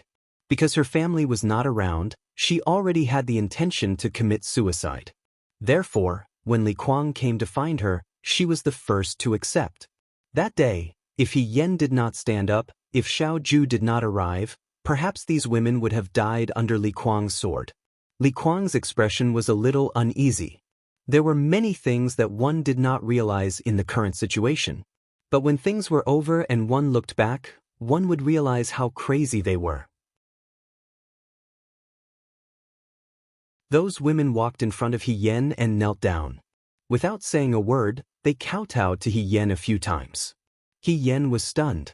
You all? Thank you, Lord Xiao He, they said. The women's spirits were much better than before.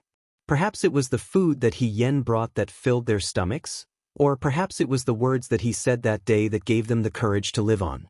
Zhao Shiming walked to He Yan's side and said in a low voice, Lord Xiao He, these women, those who still have family members have gone home. Those who are homeless have been placed together by the government.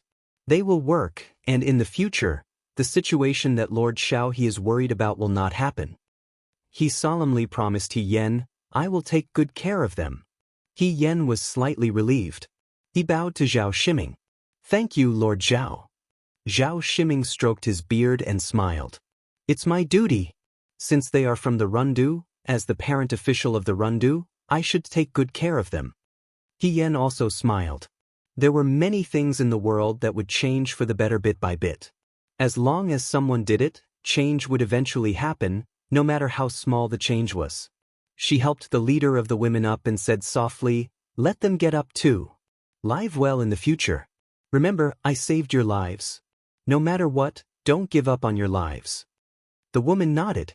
Yan He stood under the city gate, he crossed his arms and said, Why does this He fellow look more popular than you? He cast a sidelong glance at Xiao Ju. Isn't he your subordinate? Why aren't you better than him? Lin Shuanghe smiled and said, Brother, he is gentle and amiable. Of course, everyone likes him. There aren't many people in the world who are considerate of others. There are even fewer people who are willing to draw their swords for the sake of others' safety. Yan He couldn't stand Lin Shuanghe's unprofessional behavior. He sneered, What's wrong with Brother He? Is everyone in the Liang province guard so chaotic? Chaotic? Lin Shuanghe nodded. There are even more chaotic. It's just that you don't know about it. Ying Xiang stood beside Chu Zhao and quietly watched as the girl bid farewell to the women she saved and boarded the carriage. The citizens of the Rundu city and the city guards didn't say anything, but their gazes followed He Yan with gratitude. She was indeed a likable girl, whether it was in Jiang or the Rundu. Let's go. Chu Zhao turned around and boarded his own carriage. The city gates opened and the soldiers and horses marched. The sunlight shone on the end of the long road.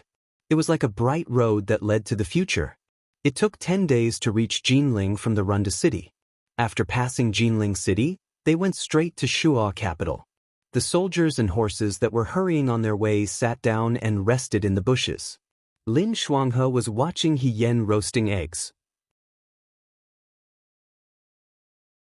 He was a pampered young master who didn't do any household chores. Naturally, he couldn't do such rough chores. He Yen knew how to cook too, but he saw that the fish he roasted was so black that it was hard to eat.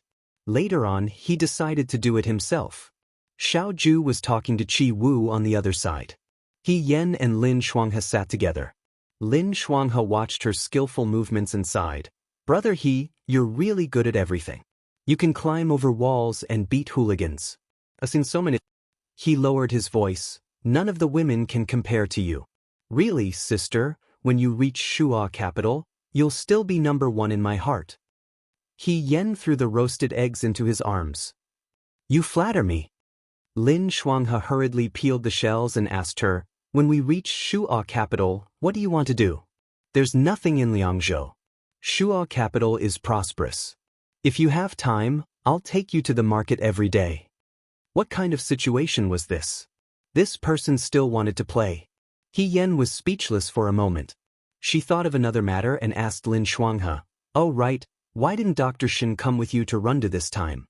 She should be going back to Shuo capital." When He Yen left the Liangzhou guards, she sealed Shin Mushue's acupoints. Although it was to protect her, she wasn't sure what happened to Shin Mushue after that. This time, Xiao Ju, Yan He, and Lin Shuanghe came, but they didn't see Shin Mushue. However, Xiao Ju was going back to Shuo capital. Shin Mushue had no reason to stay in the Liangzhou guards alone. "Dr. Shin?" Lin Shuanghe answered matter-of-factly, "She's a girl. When Huaijin and I rushed to the Rundu, we didn't rest day and night. How can she stand this? If we bring her along, I'm afraid that she'll slow us down. So it's better not to bring her along. As for the medical officer, I alone am enough." Huaijin asked Shin Han and the others to bring Dr. Shin over later. He Yen nodded.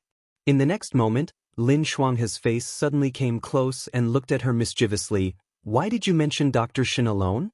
Are you jealous?" "Jealous? Jealous of what?" He Yen was so scared that she almost smashed his head with the tree branch.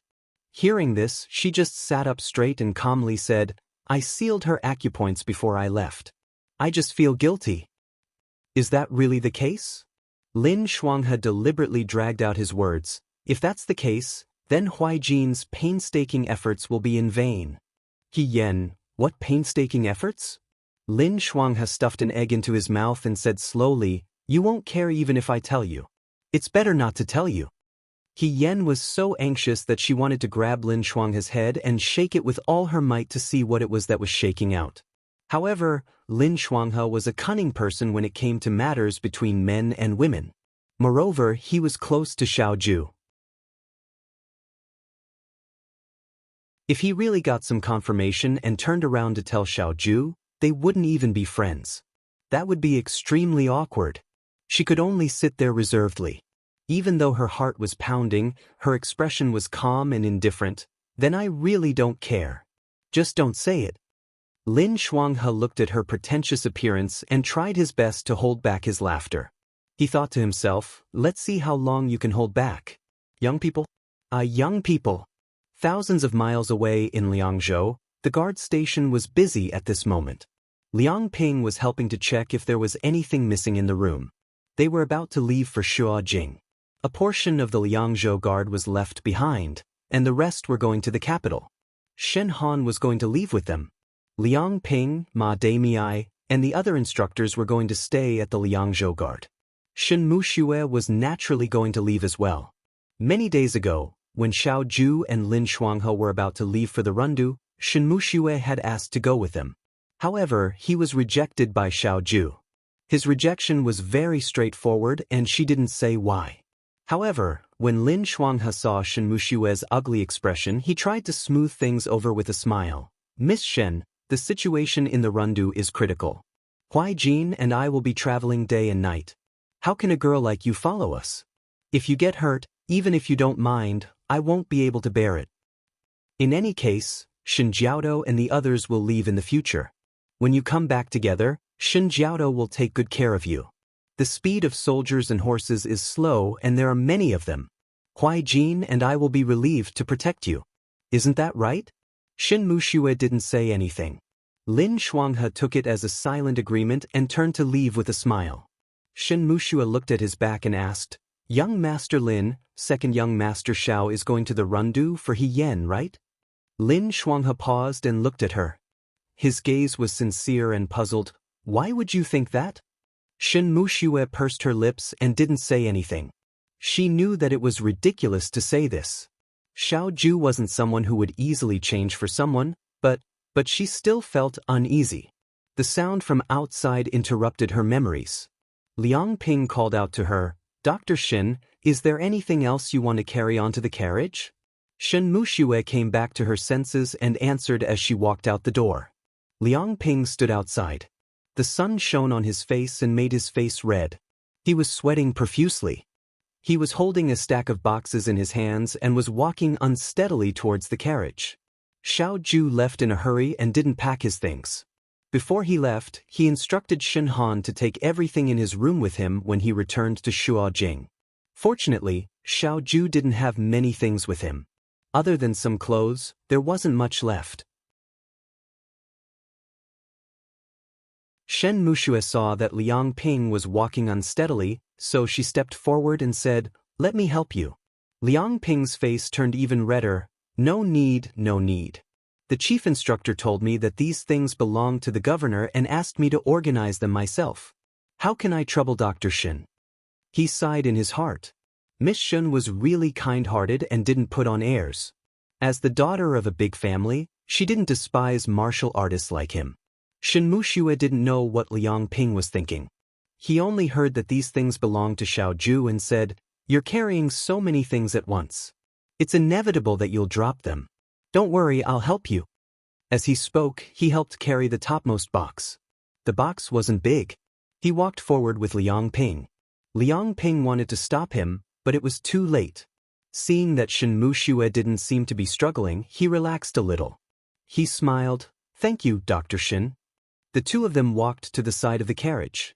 Liang Ping let Shen Muxue get on the carriage first. He would go and carry the boxes himself. It was hot outside. Shen Muxue nodded in agreement. She sat quietly with the box in her hands and looked at the busy soldiers in the distance. Her gaze fell on the box in her arms. The box looked ordinary. She didn't know what was inside. Xiao Ju didn't bring many things with him. Since Shen Han wanted to bring them back to Shuo capital, it must be very important. However, she picked up the box and weighed it. It was too light, as if it didn't contain anything. Could it be empty? It was rare for her to be curious. It shouldn't be Xiao Ju's official documents or letters. He would only carry these things with him. If she opened it, it shouldn't be a problem, right? Shen Muxue's fingers rested on the box. She looked outside the carriage. The soldiers were far away, so no one saw her movements. With a click, the box was opened. There were some brushes, ink stones, paperweights and the like inside. It was just a small thing. She was about to close it when her gaze suddenly froze. After a while, she reached out and took out two things. One was a dough figurine. The dough had already dried and the color was dark. It was a woman with a charming smile. The other was a wooden carving. In the carving, a warship was capsized and the fire was fierce. The general standing at the bow of the ship was valiant and valiant. It was a female general. You're tuning in to the Passion Pages YouTube channel.